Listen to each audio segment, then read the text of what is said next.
amongst the cotton fields of South Carolina sits a cornerstone of NASCAR's foundation. Souvenirs of each race are tattooed on these walls. If they could talk, they would tell stories of those who conquered and those who fell short.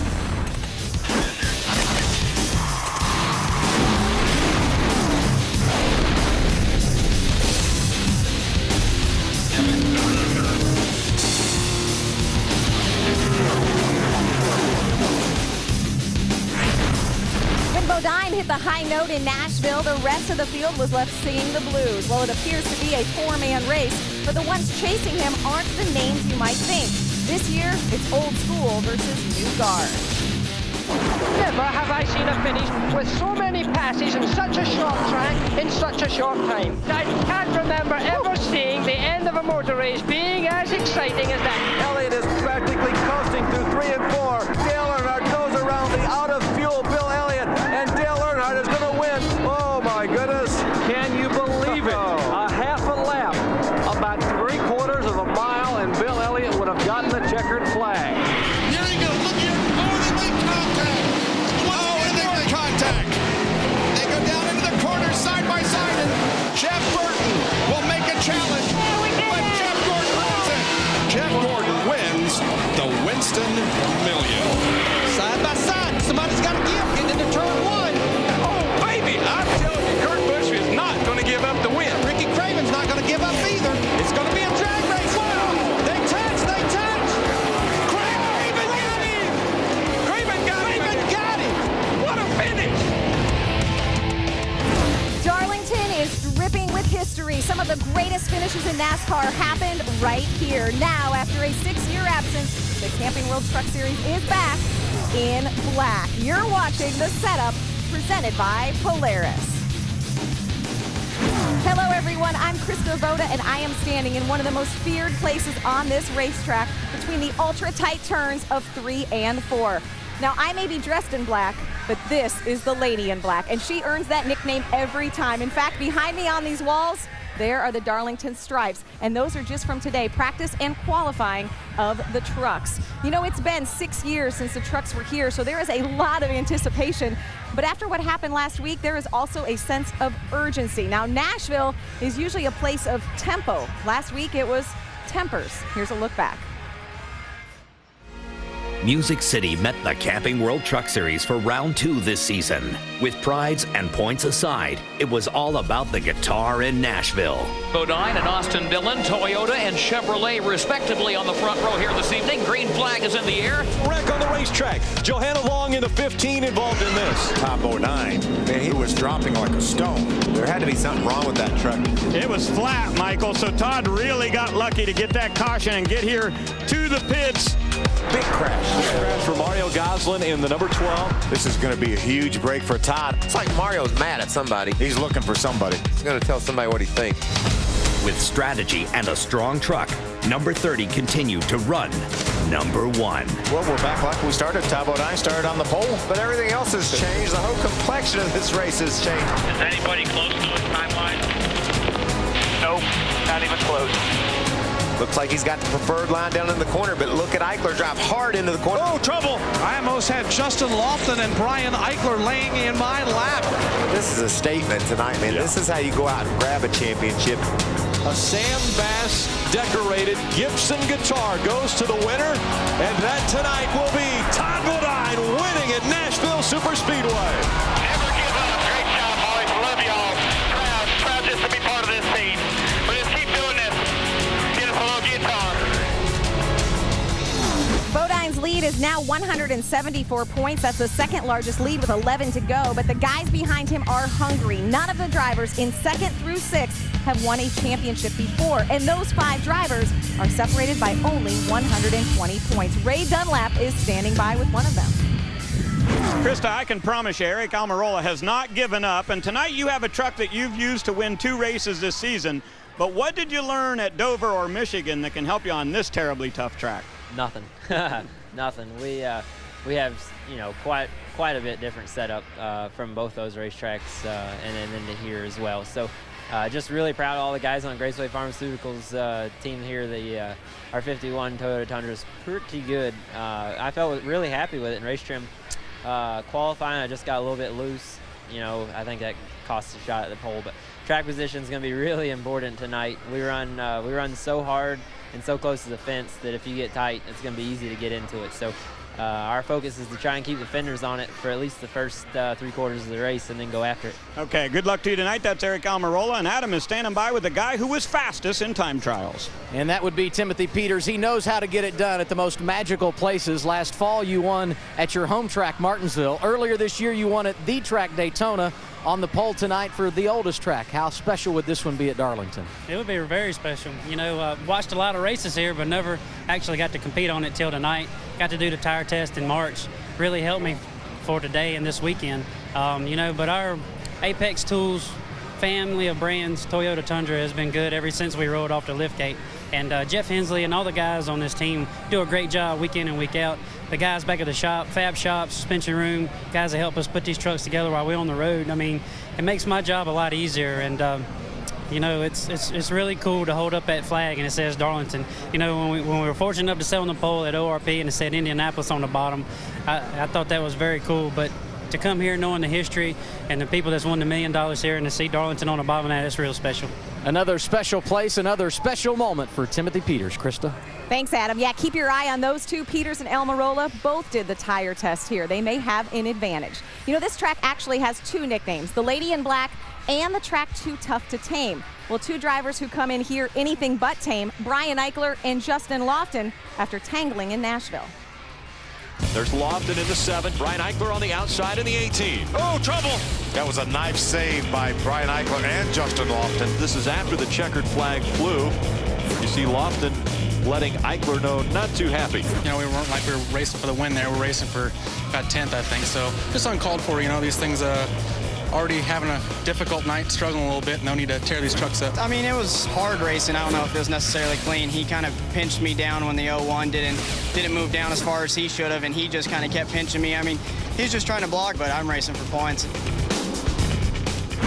Well, let's find out from the horse's mouth. We have you and Justin Lofton as both guys we think have a very good chance of winning a race this season, but last week you guys had a rough time on the track. Any of that left over, Brian? No, I don't think so. You know, just some tempers there at the end of that race. We're here at Darlington, and definitely a whole different animal. We've already got the Darlington stripe on the side of our Tundra, and hopefully that's the last one we have. So we'll stay up there. We qualified 10th tonight, so I think we can keep it up front. Okay, go get 9 positions. Let's hear from the other side of the story with Adam. No question, despite getting his 2nd consecutive top 10 when the race wrapped up last week at Nashville, Justin Lofton a little hot under the collar. So have you put all that behind you as we get set to go here tonight? Yeah, you definitely have to. Coming into Darlington, a track that's already, you know, too tough to tame, and let alone to have grudges and, you know, have people kind of going after you isn't really what you need to be doing here. You know, all the guys on the number 7 Visit Pit Toyota Tundra have been working so hard. There's no reason to, you know, go out and mess something up for them. Congratulations on a great qualifying run. Good luck tonight. Thank you. Justin Lofton starting 3rd here this evening. Well, this is not a track where you want to try to rough somebody up, because the Lady in Black will do that for you. Still to come on the setup. The vault has been shut for a while here, but we will crack it open to show you one of the past truck races here at Darlington, and there have been some good ones. Plus, ever wonder what a professional race car driver had as his first set of wheels? We'll ask our drivers. It's our version of Pimp My Ride.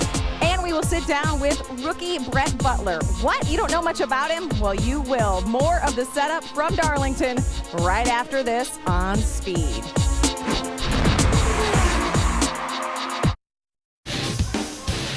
The setup is presented by Polaris, the hardest working, smoothest riding off-road vehicles, now at your local dealer.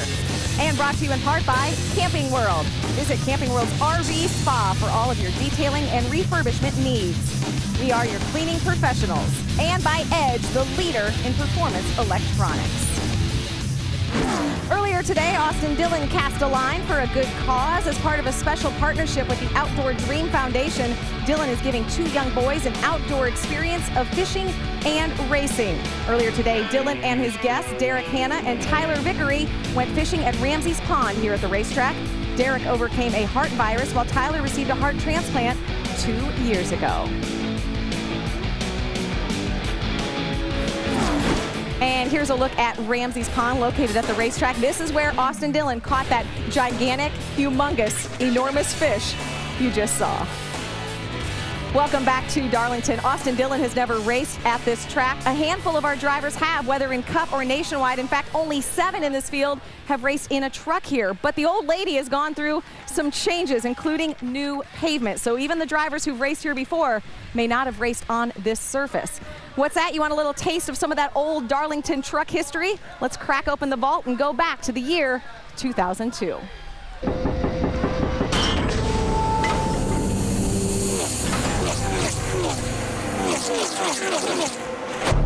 Nearly a decade ago, in March of 2002, the NASCAR Truck Series took to the track known as the Lady in Black. Here we go, 147 laps, 200 miles at Darlington, the track Too Tough To Tame, as Jimmy Howell waves the green flag. And she proved to be a track to be respected. Whoa, heavy contact. There is Larry Gunzelman, and the 81 truck that's involved, that is Jonathan Price. As the drivers laid their black tire rubber on the freshly painted white walls of the Darlington Raceway, one driver stood out above the rest and managed to work his way through the caution-filled event. Ted Musgrave tore down his competition in his #1 Mopar Performance Dodge, taking the lead 5 different times and leading the race for 97 laps. Musgrave would battle back and forth with Robert Presley throughout the race. But with 12 laps remaining, Musgrave would take to the high side to pass Presley and take home the win in Darlington. And out of turn 4, Ted Musgrave will come across by 4 trucklets and win over Robert Presley.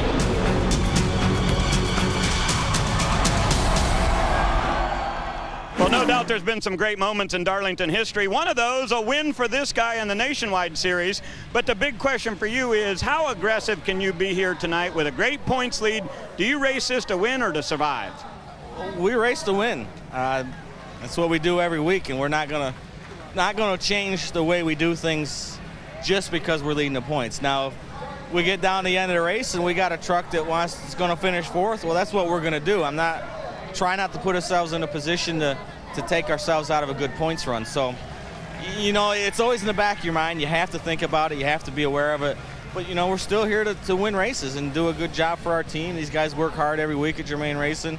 You know, Toyota Tundra and everybody at Toyota does a great job. So that's what we're to do, is win races. Okay, this guy's got a lot of experience, but nowhere as many laps as Kenny Schrader, and he's with Adam.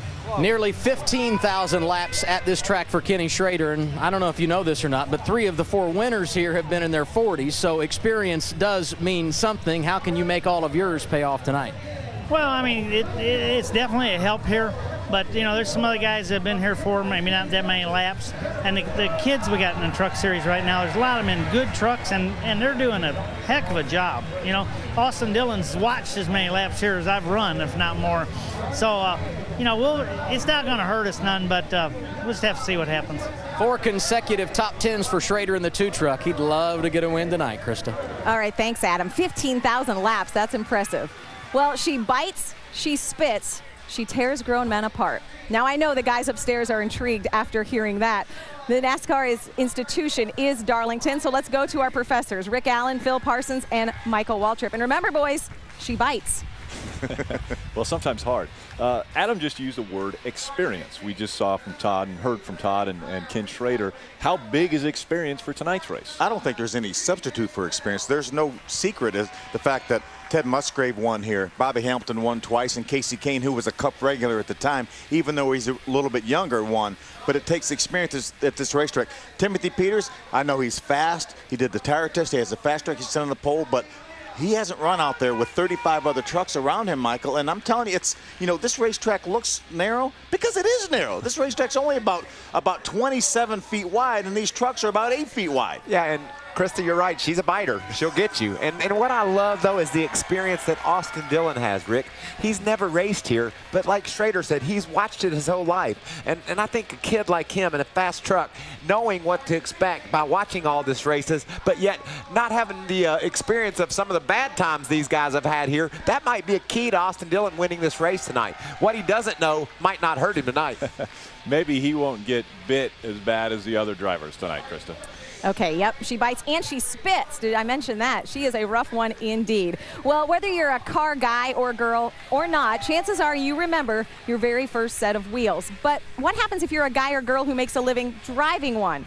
What did you drive? Well, what was your very first car? That was the question we asked. It's this week's Bumper to Bumper.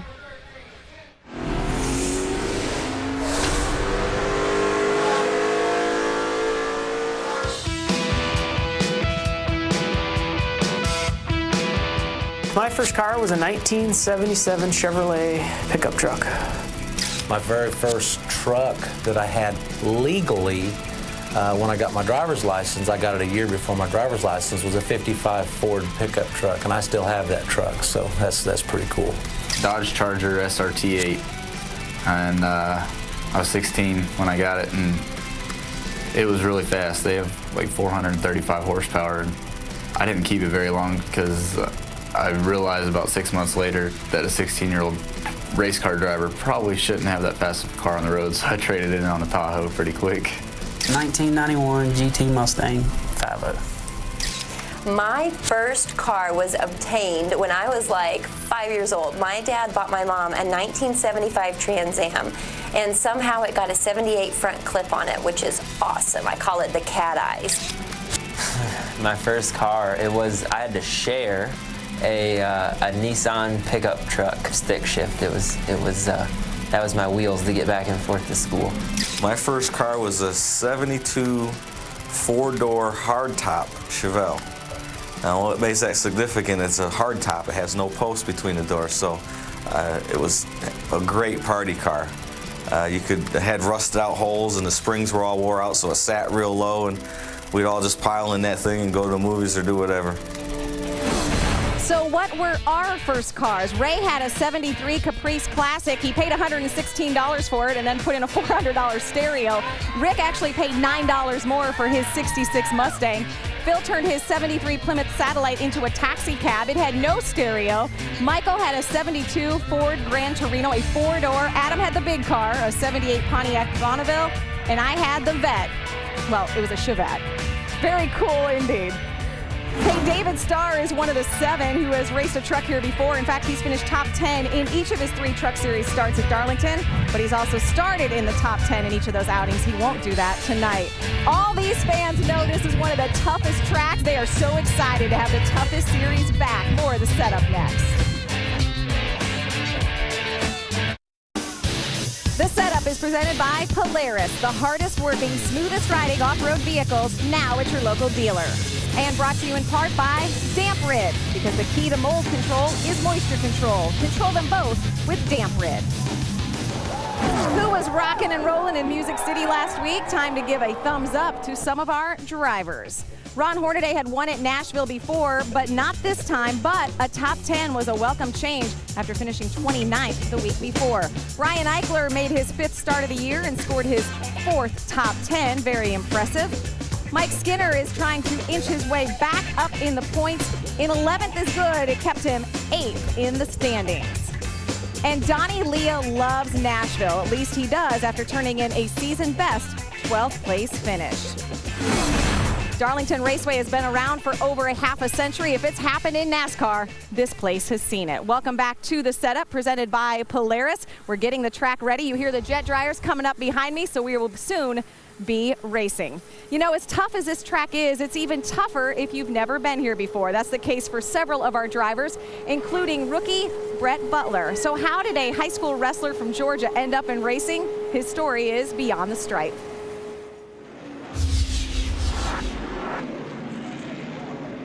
When I was about 15 years old, one of our friends, he raced go-karts, and he was saying, you know, you need to get to the track and come look at us.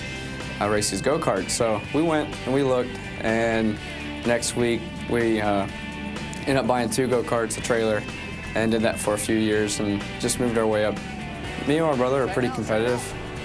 First race ever in the go-karts. I didn't really care about the other 15, 20 other karts there. I just really wanted to beat Ken. So my first race, I ended up wrecking him and spun him out, and I beat him, but my dad wasn't too happy with that. Just kind of getting over the learning curve that we were on the same team, and it didn't really matter if we beat each other, just as long as we both did good. I love racing the trucks. You know, it's been a pretty good transformation. The guys around here, you can't beat the competition. I mean, they're really stout competition, but they're really great guys. I've learned a lot. I've never really blown a tire, never ran out of gas, never had a power steering going out, and we got to experience all that. It's kind of get to know how everything feels, and for the future, so we can tell what's going on. Like at Martinsville, we ran out of gas, thought I blew a motor. So we learned just rookie mistakes like that. Our goal is to win Rookie of the Year, but it's not going the way we planned for it to go right now. They take the first 12 races, so we still have a shot.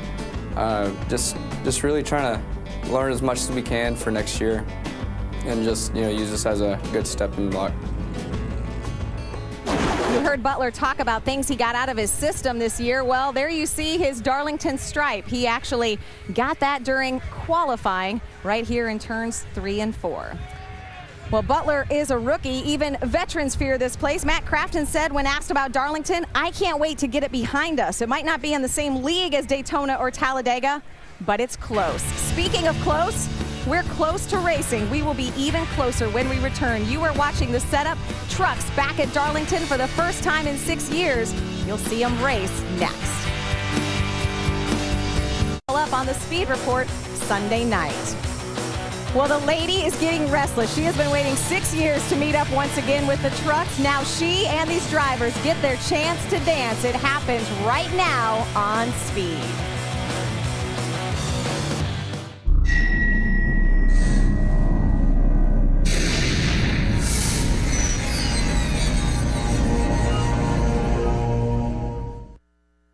She's NASCAR's oldest speedway. Born on cotton and peanut fields in the heart of the South. The chips are down. The stakes are high. Flipping a wheel around the high-bank asphalt track at Darlington, South Carolina. Some have had success. It was definitely right there. There's the checker for David Pearson. This is the neatest win, I believe, of all of them. Hey, we always talked about winning the Darlington race. And others have not. The toughest public proving ground in America. That's a tough one. The chain of events that can lead to disaster confronts every driver hurtling into the corner. Earning your stripes from her is a rite of passage. Fopple just wagged the tail out to the wall, just got a Darlington stripe. The standard deal here at Darlington. It's called the Darlington Stripe. She's the lady in black, Darlington Raceway. The only thing you can't measure is the bravery of the drivers. No funner place to race a truck than here at Darlington. And the Camping World Truck Series visits her tonight. Darling is a good name for Come on, Darling. Legendary track like Darlington. Will she play nice? Welcome to Darlington, South Carolina, and the lady in black. And welcome to the NASCAR Camping World Truck Series Too Tough to Tame 200 on Speed. Well, after a 6-year hiatus, the trucks are back at Darlington Raceway, and the 4 previous races here were all won by a driver behind the wheel of a Dodge. Well, the top 10 starting positions are all held by Toyota or Chevy drivers. The guy starting 11th is Jason White, and he's in a Dodge, so he'll have to try to keep that streak alive for the Rams. Now, more that you'll need to know about today's race. We go trackside to Ray Dunlap. Well, thank you, Rick. I've been keeping my eye on Thor Sport Racing. Lately, they've been very hot. Matt Crafton has actually posted 5 consecutive top 10s, and his teammate Johnny Sauter has done very well lately, too, with a win this season and 6 top 5s. But Crafton will roll off 15th tonight, and just ahead of him, his teammate Johnny Sauter rolls off 13th. These two guys know that track position is going to be a big factor tonight at Darlington, so watch for them to work together and watch for pit strategy to play into getting to the front. Adam? When you talk about the Camping World Truck Series, you have to mention Ron Hornaday. 46 career wins, and 4 times he's won the series championship. But never has driver 33 turned a lap at historic Darlington Raceway in the Camping World Truck Series. It's been a tough season for Ron. A win tonight would help put all the bad history right behind him. He's getting set to climb in his truck because we're just about ready to go racing at Darlington. Trackside now for pre-race ceremonies. Ladies and gentlemen, please rise and remove your hats as the PD Area Council Boy Scouts presents our nation's colors. And please remain standing as Pastor Ken Sandiford of First Baptist Church in Darlington offers tonight's invocation. Let us pray.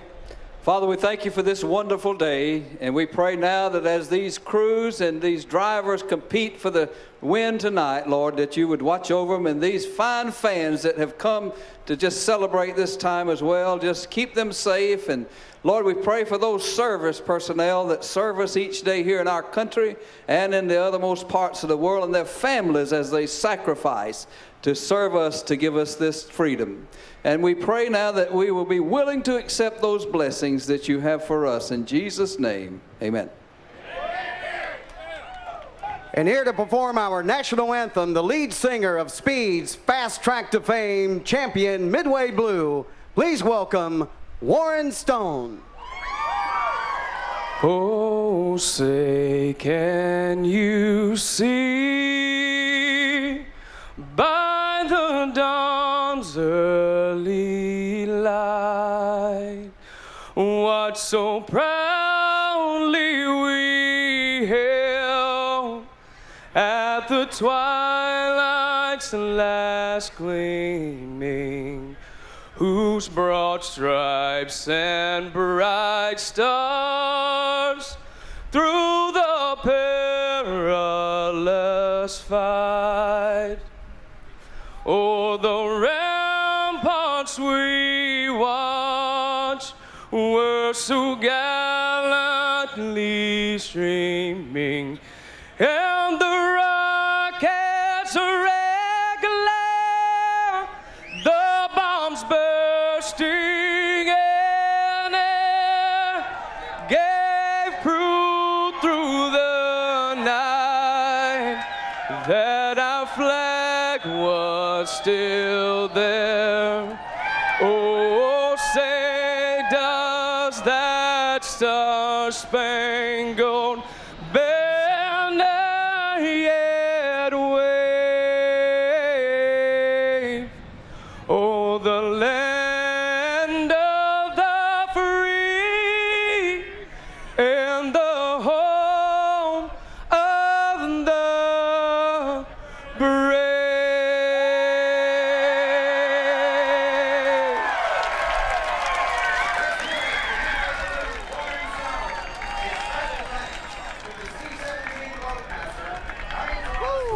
Fans have been waiting for 6 years to see the tough trucks try to come back and tame the track Too Tough to Tame. We'll see who can get away with a win from Darlington next.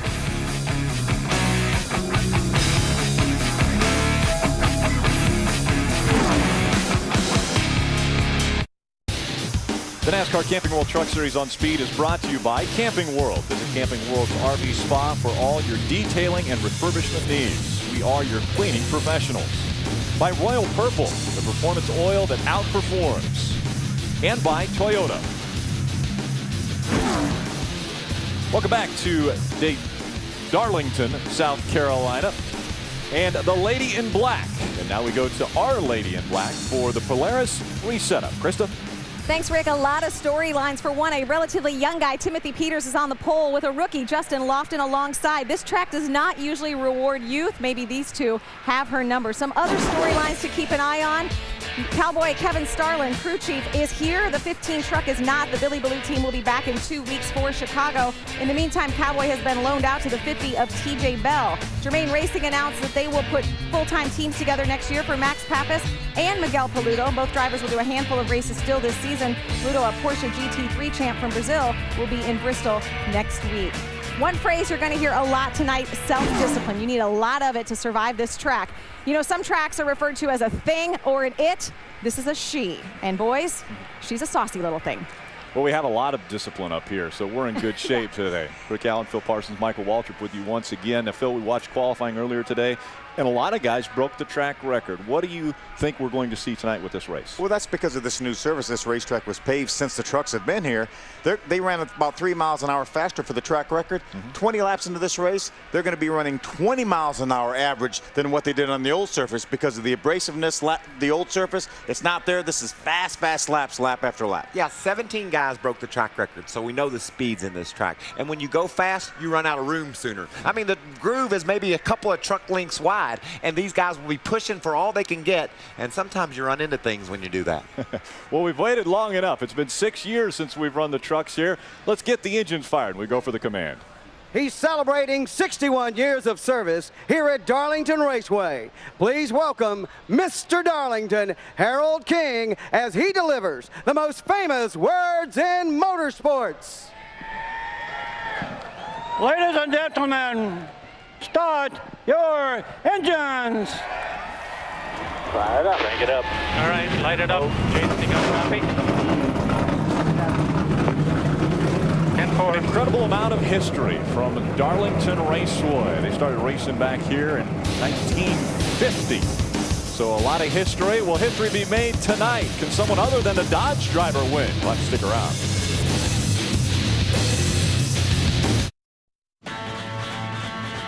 Welcome back to Darlington Raceway and the Too Tough to Tame 200 for the Camping World Truck Series.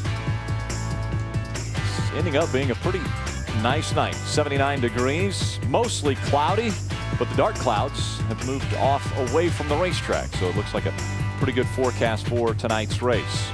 Our starting grid's going to roll across the bottom of the screen. Timothy Peters out in front, and he will bring the field to the green flag tonight. It will be the third time that he has done that in his career. Now, 7 of the 14 races this season have been won from the first starting position. We want to take a look at our ZMAX track description. It's hard to explain this racetrack, Michael, with that graphic there. You see the corners down in 1 and 2, wide open with these trucks banked 25 degrees. Not out of the throttle much down in 3 and 4. Much sharper 3 and 4, though, because of the pond out back. Now, when you read it, it looks okay, right? It doesn't look intimidating at all. You would never know what a mess this place is when you hop behind the wheel of a truck and mat the gas. But this place is very tight, very fast. There's a lot of grip, and I think that's the key to tonight's race. How long these guys are going to run wide open through 1 and 2. How long can they do that, and can they keep it out of that outside wall? Here's our Royal Purple race analysis for the 36 trucks that will be starting. That purse just over $400,000 tonight. See 147 laps, just over 200 miles. Our pit window is somewhere around 65 to 70 laps. Before at Darlington, on the old surface, you would want to pit every 5 laps for tires to be good. These tires will last this long. Should be a great, interesting strategy for these guys. And here's a racetrack where we've got a field of 36 drivers, and not one of them have been to victory lane. So we're going to shine our speed spotlight on a few drivers we think may get their first wins. We'll start with Ray. Well, Rick, I would certainly put Brian Eichler on that list. No doubt about it. He's run great this season. 4 top 10s in 5 races, driving for Kyle Busch. But he got a Darlington stripe earlier today, beat up the right side of that truck. He came in and was down about it a little bit. But Rick Wren, the team manager, said it's not a question about if you'll get a Darlington stripe. It's about how many. And I'm telling you, he may hit the wall again tonight, but he's got a truck good enough to get to the front. Keep your eye on truck 18. Adam? There's not a person in the Camping World Truck Series garage that wouldn't like to see Jason White go to victory lane. He's been so close so many times. He starts 11th tonight and enters this race 11th in the championship standings. That despite the fact he had a 28th place run last week at Nashville after losing an engine. Jason White hopes to get it all going in the right direction here tonight. Phil? Adam, my guy I think that potentially could get win number 1 here is James Busher. James is the youngest winner in the history of the ARCA Racing Series at the age of 16. He started 12 of the 15 races this season, and his worst finish was 16th. He had a runner-up finish at Dover and will start in the top 3 for the 6th time this year. He starts the Wolfpack Reynolds Chevy on the outside, Michael, of the front row. You know, and I couldn't agree with you guys anymore. All those are great candidates to get that first win. But let's look at Justin Lofton. That's who I think the next winner will be in this series. He's 24 years old from Westmoreland, California.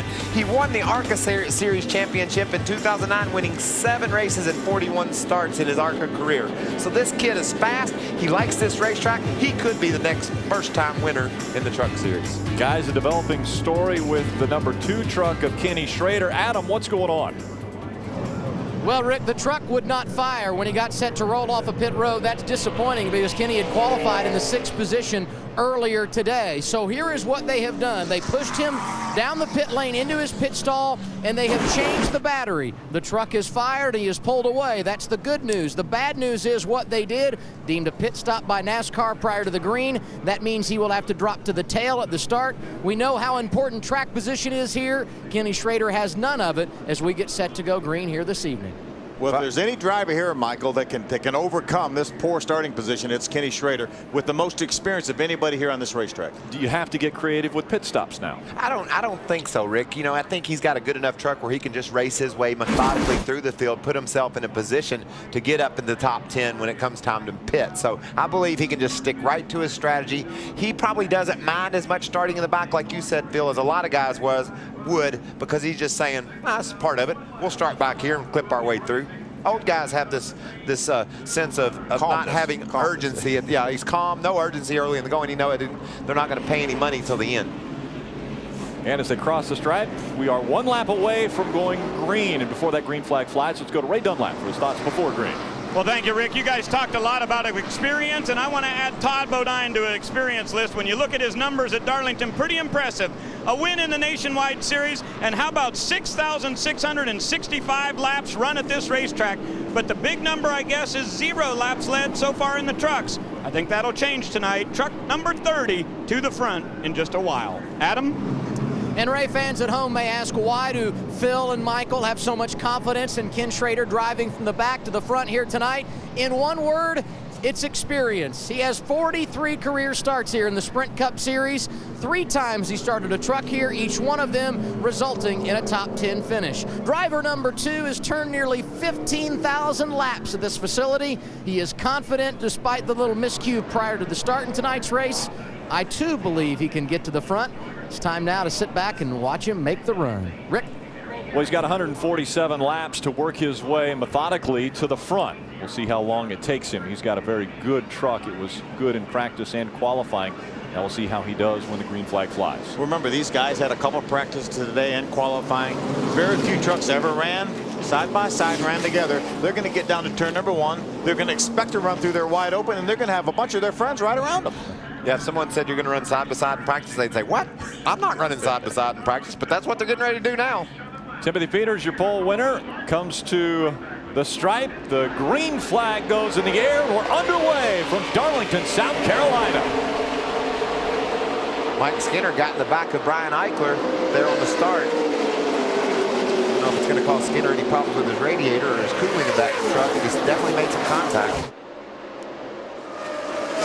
A great shot of coming out of turn number 2 if anybody does get into that wall. Eric Almirola on the inside of Ron Hornaday. It's a battle for the 4th position.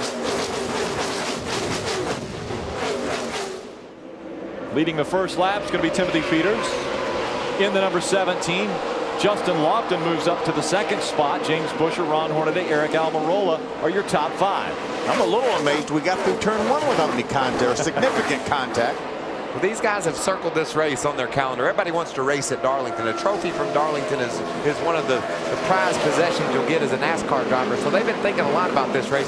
They didn't want to throw it away on the first lap. I think they showed a little bit of patience there. And we talk about Darlington being a track that you race the track. You don't worry about the other competitors. And that means you better just be conservative early in the going so you're around at the end. Out in front, Timothy Peters. Justin Lofton running 2nd. It is James Busher in 3rd. We talked about experience paying off here. How about, well, that lack of experience up front? I was just thinking the exact same thing. Timothy Peters never been here before. You have Justin Lofton, has probably never even seen this racetrack before. And James Busher, he actually does have some experience. Ran the nationwide race here earlier this year. But that guy right there at the bottom of the screen, Todd Bodine, making a move on Eric Almirola for that 5th spot. You guys we're going to watch him, right? He's a guy we think does have the experience and can get up front and have a chance to win this. Oh, problems in turn number 1. We've got 3 trucks around. Dennis Setzer's around. Mario Goslin, the yellow truck, is just taking off now. Kenny Schrader came in there late, got her slowed down, made his way through that mess. So he'll pick up another couple of spots. He had already raced his way up, guys, to the 23rd spot after starting last. We ran 3 laps before we had any contact or significant contact. Mike Skinner in the number 5 may have been involved in this one. Michael talked about him running into the back of Brian Eichler at the very start, but I did see a little smoke out of Skinner's truck. He was just starting to smoke a bit. Is that engine smoke? If that is, it could be from that grill getting messed up on the start. Maybe he overheated that thing a little bit. We'll have to see, but he's definitely got some issues. He needs to take this opportunity to bring that truck to pit road, see if he can cool it off. Take another look at this. We'll get to it here a little bit late, but you'll see the 3 trucks that are involved. I don't see much damage on the front of. There is definitely some damage right above the front bumper. Here's a late. See Mario Goslin, the yellow number 12. There's Dennis Setzer. Look sneaking around here on the inside. Schrader's got her all slowed down. Jennifer Jo Cobb goes to the bottom and makes her way around. I can't. There was some contact as they went in turn number 1 with somebody. It started real early. They were almost up on the straightaway still, I believe. Right along with Mike Skinner here. There's Johnny Sauter on the inside. There it is. Yep. Somebody gets into Dennis Setzer and just spins him around. The black truck spun Setzer around. Looks like Mario Goslin, some of those other trucks decided to needed to make some evasive moves to get around and wound up losing their truck. Skinner's coming to pit road. Mario also, and we see Ken Schrader also in the number 2 is making his way onto pit road. There's Ken. We go down to Adam Alexander. And no big surprise here. Schrader, as Michael pointed out, had worked his way up to 23rd in the running order, but pit strategy being what it is for them tonight because of the lack of track position means you take every opportunity to get on pit road and get out of sequence. That's what they will do here. No tires. They will top off the fuel tank and a track bar adjustment to help Ken handle better through the corners.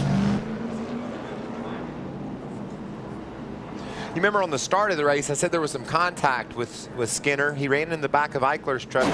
There was some checking up. You see Skinner in the back there in the black truck. Boom! He drove up underneath the back of Brian Eichler's Toyota with his Toyota. So you wonder, Phil, if that didn't cause some damage to the grill and maybe overheated that thing that quick. Yeah. See, everybody had gone, and then they checked up. He ran in the back of Eichler. There was definitely some damage to the front of that truck, and then he kept running on the racetrack. They went under the hood, they've looked, and they're going to send him back to the racetrack. Now he has not lost a lap. Try to keep him on that lead lap. 32 on the lead lap is up to this point. Great crowd on hand here in Darlington, South Carolina for the Too Tough to Tame 200. Still under our first caution here at the Too Tough to Tame 200 from Darlington Raceway. And we get an update on the 5 of Mike Skinner from Ray. He had that contact on the initial start of the race, guys, and apparently what has happened, it actually took the oil cooler up in the front and jammed it back against the steering box. Now, they think there was a line loose there. Skinner came in and pitted. They tightened that line up. They're hoping that that's going to be all the problem. The hood was back down. He's back to the racetrack, and we're ready to go back to green here at Darlington on lap 7. And the green flag back in the air. Timothy Peters, Justin Lofton, 1 and 2 at the stripe. Again, a good start for Timothy Peters. Let's see if he can clear Lofton going into turn 1. I don't know if you call that clearing.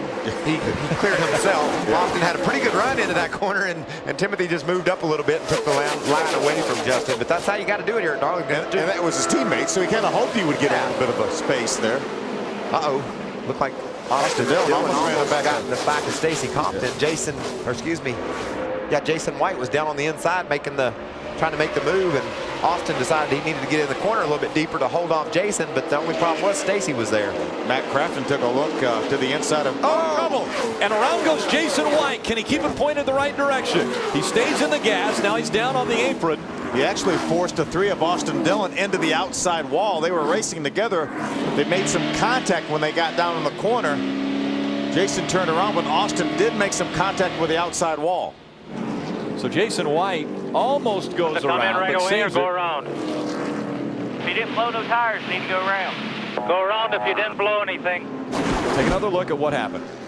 Watch as they get down in the corner there. There's the contact right there. That part of the racetrack automatically sends you up to the outside wall, and Jason was going to take that outside line, and Austin was there, and they made just a little bit of contact. Jason tried his best to stay off of Austin, but watch Austin now. Watch him get sideways and get up in the outside wall. Yeah, that's pretty good contact, but you know, that's a Darlington stripe. You'll see other guys have that same amount of contact. He could still win the race with a truck that hit the wall that hard. So right along with Ricky Carmichael. Watch what Ricky sees, man. These guys go everywhere. He sees an exit path there around the outside of Johnny Sauter, and he knew he needed to get on the gas and clear that mess. This is Jason White on board. Take a ride here at Darlington. We normally talk about this corner being single file through here. Listen to him work the gas, Bill. He did a nice job not letting that truck get up into traffic. I've got to commend our camera operator too. He was able to keep the camera pointed the right direction even when the truck wasn't. Truck going sideways and we were still headed forward. So you see the three of Austin Dillon. He's also going to come onto pit road to check to see if there is any extensive damage to that truck. And it's early in the going. It's going to get him off his strategy they had planned, but that's not necessarily a bad thing. They can check that thing out, get some tires on it. Adam, what are they saying? Well, you'll like what his crew chief just said, Danny Stockman. On the radio, he commented, that's exactly what I'm talking about, people being stupid early in the race. Obviously, he is feeling some of that Darlington frustration. They knew there was damage on the right side. They were running back around the 10th position, so they felt like this was as good a time as any to come down, get it checked out, and go ahead and get out of sequence with those drivers in front of them. This pit stop will come at lap 10. You can see extensive work being done to that right fender. The plan is to change 4 tires and then send Austin Dillon on his way. The other driver involved, Jason White, has already been to pit road to get 4 tires on his Dodge. Ray? And down on my end, they're working on the front end of Mike Skinner's truck. They put some Bear Bond on the front, and Skinner said not only did he have that other problem, but he felt like the steering had been knocked out of line a little bit. As he rolls through the corner, he says the truck wants to automatically turn to the left, so he's got to hold a hand and keep the steering wheel going to the right. And so a few making their way on to pit road to take a look at their trucks before we get restarted. We'll slip away.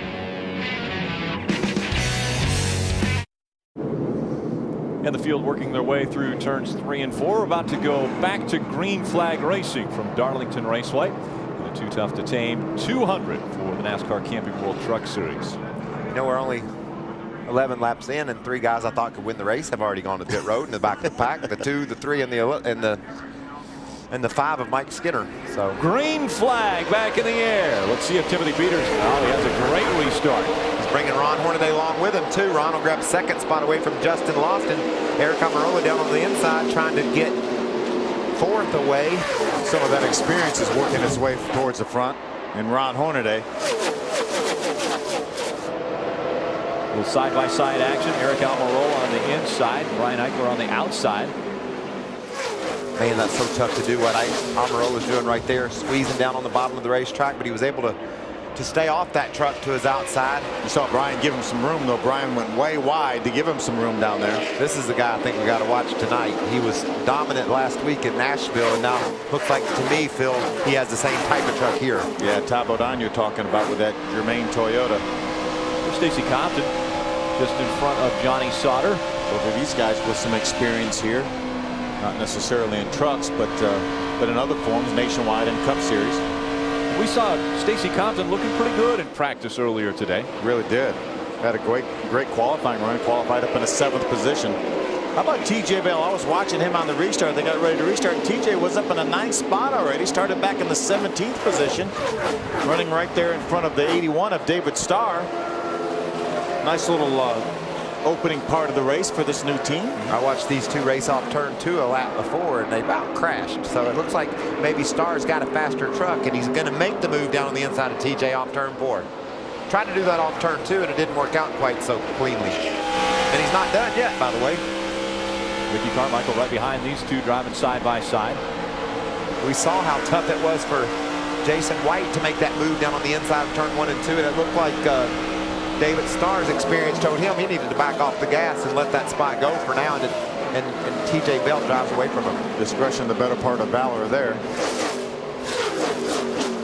One of the differences between the Camping World Truck Series and, for example, the Cup Series, the Truck Series is limited to a certain number of tires when they come here. And so when we came this weekend, because we hadn't been here for quite some time, they were allotted 6 sets of tires for the day, but they could only start the race with 4 sets of tires. And normally Darlington is a racetrack that just tears tires up, but since they resurfaced it, it holds its speed pretty well. Yeah, whole different animal. If they would only have 4 sets of tires probably on the old surface, and people, again, they would want new tires every 5 laps. Right. So it's a much different racetrack.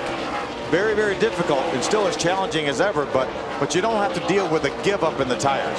Now there's 2 ways to go. Ricky Carmichael awful close to that wall. There's 2 ways to get to the front. If Kyle Busch had problems and started in the rear, it would have been highlight reel stuff. 3 wide on the apron, passed every which way. On lap number 1. That's one way. Or you can do it like our buddy Schrader's doing it here. He's just sort of creeping his way to the front, but he's got plenty of time and he knows that, and he can get to the front before the end of this thing rolls around. And he has that 5 truck of Mike Skinner. Ray talked about how many problems Skinner's already had after the initial start of the race, and Mike Skinner, there he is running with Kenny Schrader. Looks like he's right in front of that group. Whoa, very close there. The 6 of Brett Butler slowing down right in the middle of this pack. Wow, what happened to James Busher slowing down as well. He had also off the getting pace into turn 3 for some reason. Todd Bodine wants to get around. Brian Eichler already did. I think something happened to that truck, Phil. I do too. This is a momentum racetrack, but he looked like he lost way too much momentum. Here's on board the Toyota on board of Mike Skinner. There's Kenny Schrader. Kenny's going to lose that spot, it looks like, to Mike Skinner. Donnie Lee just in front of Mike Skinner, and that's 0-7. So we see the 2 dropping back just a bit now. You know, I went to the drivers meeting and listened to Wayne Otten tell these guys about race procedure, and he couldn't express or explain how important it was for the lap trucks to hold the bottom of the racetrack. Get plumb down off the track, he said, if you don't have your truck up to speed. And I think we saw right there with our leader splitting guys and going 3 wide, how much difference it makes if you catch those lap trucks in the right spot or if you don't. Adam Alexander. Rick, a moment ago, Michael talked about how Ken Schrader can take his time getting through the field because this is a long race and you have to exercise patience. After Austin Dillon had his problems a little bit ago and made that pit stop, they came on the radio and told him this is a long race. We're only 10 laps in. Well, in the last 8 laps, he's picked up 16 positions. He's being patient and working his way through the field, but you wouldn't know it the way he's driving past other trucks, right? And Adam, Michael's question was, is there a problem with the 31 and James Busher? Not really with the truck, but the problem was he came up on a lap truck so quickly and had another truck on the outside. He had to completely slam on the brakes. It looked like he had almost come to a stop. So as Todd and a few of the other guys went sliding by him, it's not because Busher had a slow truck. It's because he had a slow truck in front of him. He almost had to stop for him. And this is a momentum racetrack, too. When we talked a little bit earlier that it depends on where you catch a lap truck. If you catch a lap truck in the wrong place like James Busher did, have to slam on the brakes like Ray talked about, then you can lose that run. It looked like he had a terminal problem. He was so slow and allowed those 2 trucks to get by him. Todd Bodine looking very good around this racetrack now. He's run up on the back of Brian Eichler and hadn't been able to make the move. Been alongside Brian a couple of times, but Todd talked earlier in the show that, look at him diving to the bottom there. He talked earlier in the show that he doesn't race any differently with this big point lead. He's still going to go try to win races. I'm going to question that a little bit. He's got to be careful, I think, especially in the early going in a track like here at Darlington. Maybe more careful than he would be normally. Maybe carefully aggressive. How about that? Never heard that before, but I'll go with you. Timothy Peters still out in front of this field. He has a 1.3-second lead. Whoa, what a close call there. With a lap truck of Brent Raymer, it looked like. He has a 1.3-second lead over Ron Hornaday, but a close call for him just seconds ago. That was Brent Raymer in the 85. Timothy's going to go around the outside. Brent gave him just about 1 truck width up there. And did you see how out of control Brent was? As slow as he was going when the leader of Peters went around him, about sucked him sideways. He couldn't hardly control his truck. Adam, what else is happening with Timothy Peters? Well, Timothy Peters, in reference to what just happened on track with Brett Raymer, came on the radio and said, "What was that?" And quickly replying from the spotter stand, you heard, "I'll take care of it." So there's a good conversation going on the spotter stand right now. Just before that incident on track, Peters said the truck a little snug in turns 3 and 4. They will have some work to do when they make their first pit stop. Well, I don't think Brett Raymer liked it that much either, because he just went to the garage area. Maybe a little too close of a call for Brent Raymer. Again, Timothy Peters out in front of Hornaday. He's got a 1.7 second lead. Lofton, Eichler, and Bodine are your top 5. The lady in black under the lights from Darlington, South Carolina. It's been an exciting one already with 27 laps in the books. A big week coming up next week. It's Bristol week. Kicking it off is Dave Despain on assignment at 8 o'clock. That's going to be great. And then there'll be live updates on NASCAR Race Hub at 7 o'clock with Steve Burns. And obviously the big show happens on Wednesday, but it's not just trucks. We've got modifieds, trucks. It's a huge week on speed. Yeah, we got a new set at the hub too, right? And the Onion Toddley's going to be on the hub. He's going to be one of the guests on Monday at that new set. And how much fun are the modifieds at Bristol Motor Speedway? That's a show, isn't it? Talk about fast. Great show. Like Joy. Great crowd too, man, here in Darlington, South Carolina. Folks showed up tonight to watch some trucks race in the middle of August in South Carolina. That's pretty cool. And it's been so hot here in the Carolinas, but I'm telling you, it is beautiful now. It's, you know, upper 70s, but a nice night for racing as we see Timothy Peters continuing to dominate here at Darlington. It was hot today, though. It was hot. Then the clouds passed overhead and kind of cooled it off a little bit, but great night for racing. Before we went away to commercial, the 30 was following the 18 of Brian Eichler. He has been able to get by Brian Eichler. Now he's driven up to the rear tailgate of the 7 of Justin Lofton. Here's how he got by Brian Eichler. He's been dogging him for several laps now. He's going to drive to the bottom. Just barely has enough room. Yeah, he barely gets inside. And watch how long Eichler hangs on that right rear quarter panel with Todd Bodine. Todd would like just a break right there, but Brian's trying to hang in there with him. Todd slides up and swipes that spot. He's one of the fastest trucks. He's driven right up to the back of Justin Lofton, you see there. And just ahead of them is Ron Hornaday. Lofton running in the 3rd spot. Bodine just behind him in 4th, right? And Rick, from 8th to 4th, Todd has made all of his passes to the inside of his victims. They got ready to celebrate a big win at Nashville, and he and his wife Janet decided they were going to take the motorhome down to Myrtle Beach for a couple days. So they loaded up and left Charlotte, North Carolina on Tuesday, started to head to the beach, which is about an hour and a half away from here in Darlington. And Todd leaned over to Janet and said, "Did you bring the beach chairs?" She said, "No, I thought you did." He said, "Did you bring the beach towels?" She said, "No, I thought you did." "Did you bring the picnic basket?" "No, I thought you did." So guess what? They pulled into Darlington Raceway and celebrated right here at the track. Todd moving to the front, and they're celebrating that for sure, too, Adam.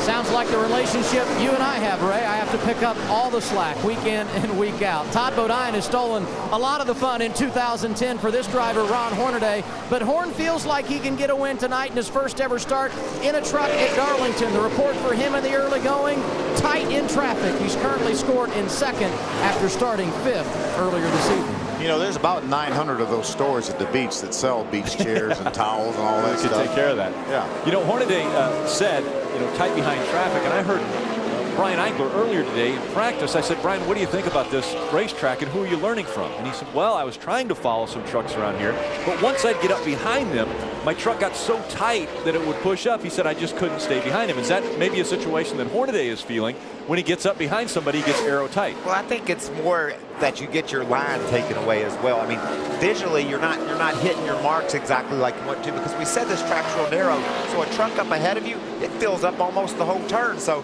I think you lose a little bit of your vision, and it takes your line away somewhat. And then the aero part of it is certainly a piece as well. But I think it's a multiple of things that make that happen. And you're running right up against the wall to start with. Right. So if you get a little bit tighter and that thing starts to lose that front end, then what happens? You get a Darlington stripe. Striping the field right now is the 17 of Timothy Peters. Germain Racing trying to find victory lane again. Tomorrow, NASCAR Race Day marches into Michigan as A.J. Allmendinger, Denny Hamlin, Juan Pablo Montoya, the winner at Watkins Glen, will join us live. NASCAR Race Day built by the Home Depot, live from Michigan tomorrow, 10 Eastern, only on Speed. Timothy Peters still out front. He has about a 3.5-second lead over Hornaday.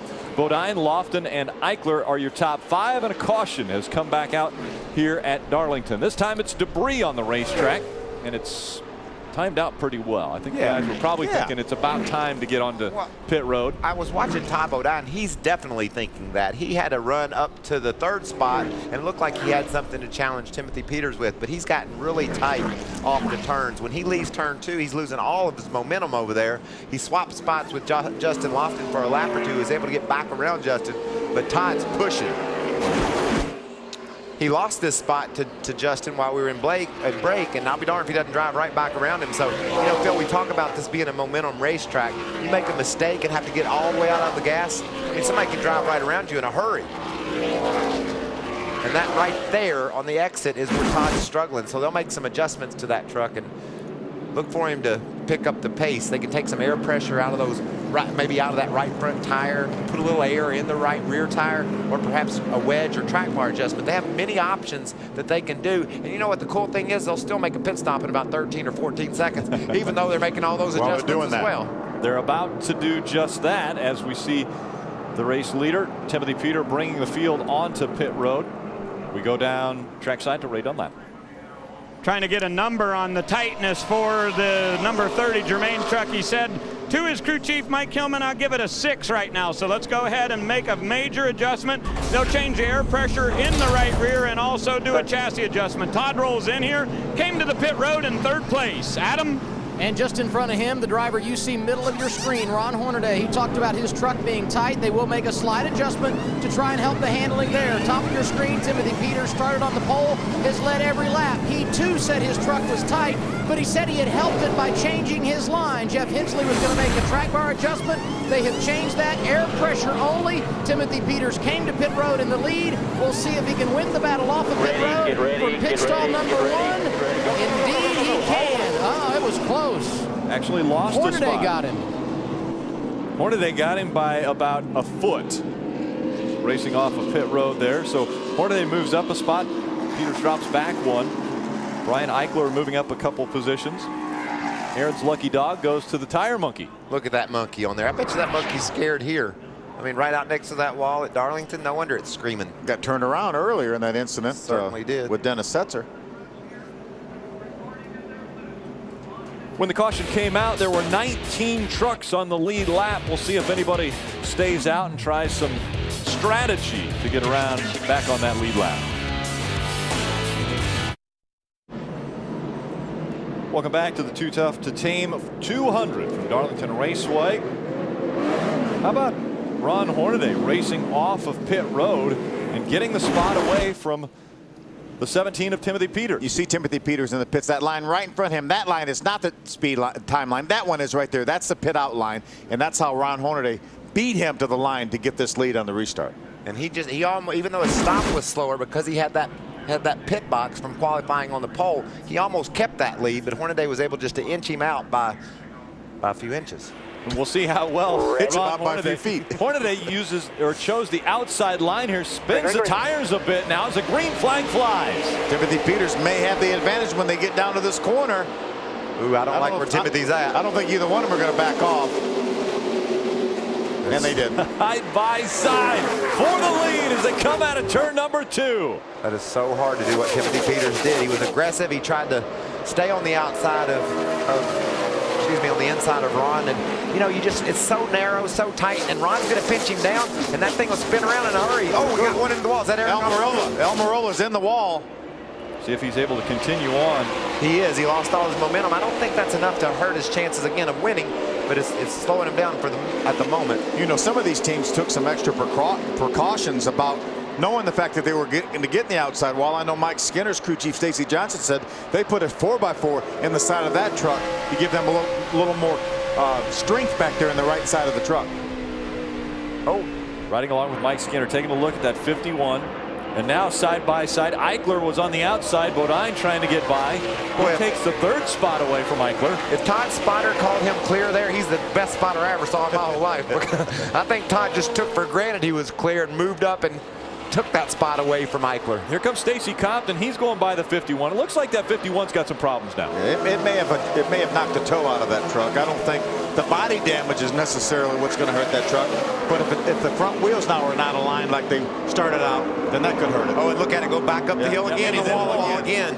You're right, Phil. Something definitely maybe knocked that toe end out in the front end. And remember, this is our second place driver in the points right now. Look at TJ Bell thinking about making a move that he shouldn't, but then wisely deciding not to. And remember, Jason White, he had been down on the inside of Austin Dillon and spun out earlier. Didn't scare him though, did it? He went right back down there and took that spot away from Eric Almirola. Almirola now all over the back bumper of Jason White and still having a problem keeping it down on the racetrack, almost up into the wall again.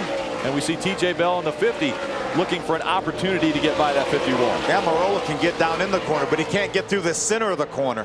Let's look back at the first time he got in the wall here. He's behind Todd Bodine. Oh, he's sideways. Got sideways, had to chase it up the hill. Had to chase it to 8 feet up the hill to where the wall was.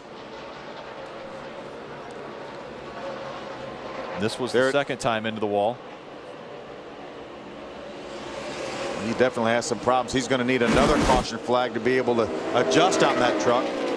Again, the body damage is going to be minimal, but it looks like those front tires now are not aligned properly. Check out this battle for the lead. Todd Bodine got to pit road, got that adjustment that he needed, and he's starting to heat up the back of Timothy Peters.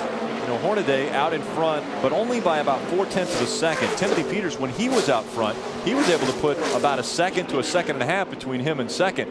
We'll see how evenly matched these three trucks are that are out front, Hornaday, Peters, and Bodine. It has a lot to do with clean air and clean racetrack. We got some smoke coming out of Jason White. Jason White's motor looks like it has expired on that 23.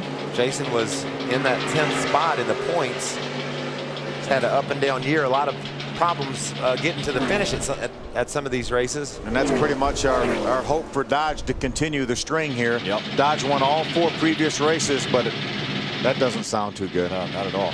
Wow.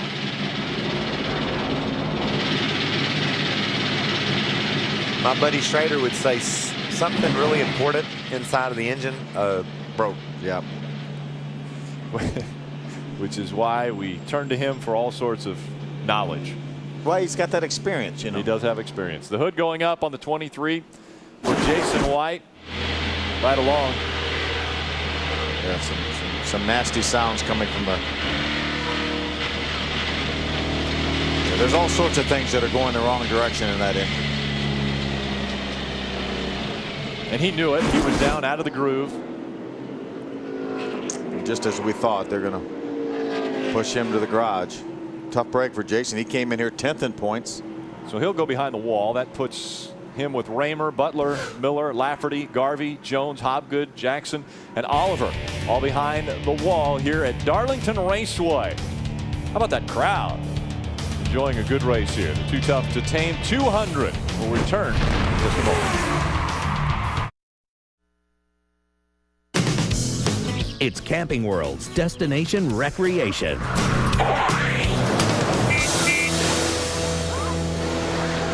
You know, regular detailing by the professionals at Camping World's RV Spa and Service Center helps keep your RV looking like new, and it sure is going to help maintain its value. And it also saves you lots of time and effort. You know, whenever I go to the garage area in the NASCAR races, you're going to see the drivers' motorhomes looking absolutely spotless. But the real truth is, average people who work every day don't have time to keep them as clean as they would like. And the bottom line is, if you keep your RV clean, it's going to help maintain its value. Now, the really nice thing about Camping World's RV and Spa Center is you can bring this in and set up an appointment to get yours cleaned right when you're doing your regular maintenance.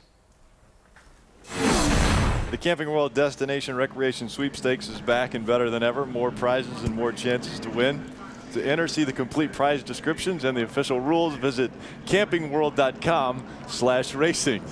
Does Ray not know that gravity will bring the water down? So if you spray it up a little higher. He's going to wash from the bottom up. Hey, rinse from the bottom up. And when somebody called in and tell Ray it indeed did get dark tonight. It did. Ryan C. got the Aaron's lucky dog. So he will make his way around the pace truck. All right. This one might need a little Camping World RV Spa. Hey, they can paint them there too now. Yes. It's got the number 15 on there. I like that. They can do a lot of work. Let's go down to Adam Alexander.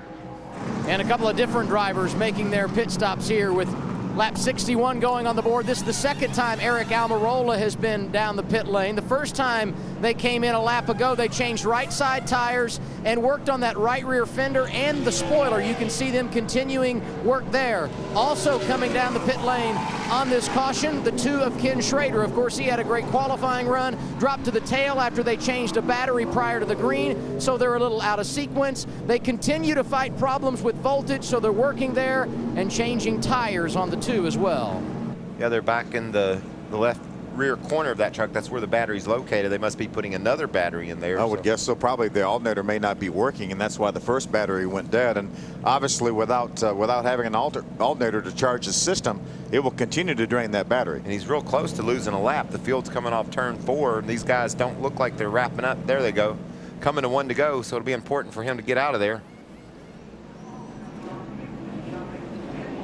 Well, be the biggest racing fan you can be with Verizon Championship Racing at the track and on your phone. From nationwide IndyCar driver meet and greets to exclusive peeks inside the Penske garage, right on your VCAS phone. We're your hard card to racing nirvana. Only from the network with the most 3G coverage, Verizon. Adam Alexander, what's happening with the 2 truck? I just wanted to confirm exactly what they were doing when Ken Schrader came down pit road. They were working in that left rear. They have solved the battery problems, they believe. They were just trying to add a spring rubber to help the handling of his truck. He started at the tail of the field, drove up inside the top 15, really have been able to make no further gains, so they're trying to adjust on it so he can make a run late in the race. I think you need to check with them again, Adam. It looked like they were working in the front of the left rear wheel area where that battery's located. Maybe a chassis adjustment as well, but there were definitely something going on more than just a spring rubber.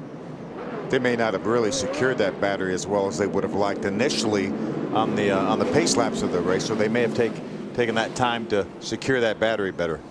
Are you surprised at all that Hornaday is choosing the outside line once again for the restart? Not really, and I think it goes back to Rick, what we saw happen to Jason White. You get pinched down on the bottom of the racetrack, and you could lose your truck in a hurry. When you have the ability to start the race, he gets the advantage on the start. He can jump. That gives his nose the clear path to turn down into that corner. So I like this decision, and I understand it completely. Timothy Peters it'll be challenging for him to run down on the inside of Hornaday like he did on that last restart. He could have easily crashed. A lot better restart this time for Hornaday. Yeah, exactly. That's the thing that made the last one look so bad, is he did not get a good restart. As hard as it is to say that Ron Hornaday didn't get a good restart, that allowed Timothy to be dead even with him. Now Timothy was dead even with Brian Eichler and lost that spot. And made some contact with Brian Eichler as they were going through 1 and 2. And now Timothy, you talked about momentum at this racetrack, has lost some of that momentum, trying to keep it up as Todd. Oh, Todd makes contact. A little contact. Timothy trying to stay out of the wall as they come out of turn 4. That allowed Matt Crafton to get by Timothy Peters. Now Todd's going to go by, as well as Justin Lofton. It's amazing how being beat out of the pits by about a foot could really ruin Timothy Peters' night potentially. Well, this looks a whole lot like Nashville, doesn't it? He got out front early and was dominating, and then couldn't find the handle on the truck as we raced through the halfway point. Looks a lot like tonight. And Phil, you're exactly right. Track position is what's cost Timothy Peters in this race so far. And darn, it was a good pit stop. He just needed to get there about a foot sooner, and he'd be leading the darn race. Riding along with Mike Skinner. It's Donnie Leon is outside the 0-7 right in front of him. That was a battle for the 10th spot. Mike Skinner up into the top 10 after his problems early. Here comes Austin Dillon, another cat that had some trouble in the early going, got knocked into the wall, and now he's trying to get that 11th spot away from Donnie Leon. James Busher in the 31 on the inside of TJ Bell in the 50, and Stacy Compton just behind them in the 60 truck. How cool is it with TJ Bell, new sponsor on the side of that truck? He's back in the series, and he's running very competitively, racing alongside James Busher as they dive down into turn 1. He's able to hold that spot. Just outside of the top 10, running with some great trucks there. You see the 30th top out. Let's go back to the very restart of this race here. Ron Hornaday on the outside. Remember, Timothy Peters on the inside. This is right after they went down in the corner. Here's the contact between the 17 and the 18. That's Timothy Peters and Brian Eichler. And then that gives Todd the run he needs to get down on the inside of Timothy Peters, but he can't hold his truck down. And we're going to get some more contact here. Almost puts Timothy in the outside wall. You see Todd chasing it up the hill. Just barely made slight contact with Timothy. Timothy did a great job holding on to that truck to allow Justin Lofton to get by as well. Now Timothy Peters back to the 6th position. Timothy able to keep that truck out of the wall as well. Going sideways through 3 and 4. Ray Dunlap. Well, guys, I told you they made an air pressure adjustment on that Germain Toyota. Todd came on the radio and told his crew chief, Mike Hillman Jr., it's like you didn't even touch it. Still very tight. We need a lot bigger adjustment on the next round of pit stops for sure. And he's only got probably one more chance to make that adjustment, Phil. I think these guys will probably come to pit road one more time, and then they'll have to make a big swing at it to try to get that adjustment Todd's looking for. How about that 88 truck in the 3rd position? Matt Crafton. Matt's been on fire here consistently. Good finishes. We talked to him during our qualifying show and said he wasn't very good in practice. They threw everything at it. Then after the 2nd practice, they threw the kitchen sink at it. They got all that stuff at Menards. And now here he is running up in the 3rd position. Now, did they put all that in the bed of the truck when they did that? Well, you can haul stuff in a truck. You can haul a kitchen sink. We take a look at Ricky Carmichael in the number 4. He is having an interesting night here at the Lady in Black. Let's listen into his radio communication. Doing a good job, man. Racing the racetrack just like last time. Let those other guys make the mistakes or picking themselves off one at a time. Picking themselves off one at a time. Todd Bodine just picked off that 3rd spot from Matt Crafton. You know, the beauty thing about Darlington, we talk about how narrow it is, but Todd's got a tight race truck. He can't get it to turn, but watch where he goes when he gets down in the corner. Because it's tight, he's going to use every inch of this racing surface, running right out next to the wall, finding a little bit more grip out there, helping his truck handle better. And that's the thing about Todd Bodine. He's done this long enough. He knows he can't just drive that truck in one groove and let it push. He's got to feel around and see if there's some pavement out there that will assist him in getting around the corners. And it looks like he's found a new line. Hornaday is going to go by the slower lap traffic of Norm Benning in the 57. Right behind him, though, that's Brian Eichler. He is just 0.6 of a second behind race leader Ron Hornaday. Can Hornaday hold on and win at the track Too Tough to Tame? Well, you're going to have to stick around to find out. There's only been 2 out front tonight. Timothy Peters led the first 47 laps, and now it's been all Ron Hornaday since. Coverage of the NASCAR Camping World Truck Series on Speed is brought to you by Damp Rid.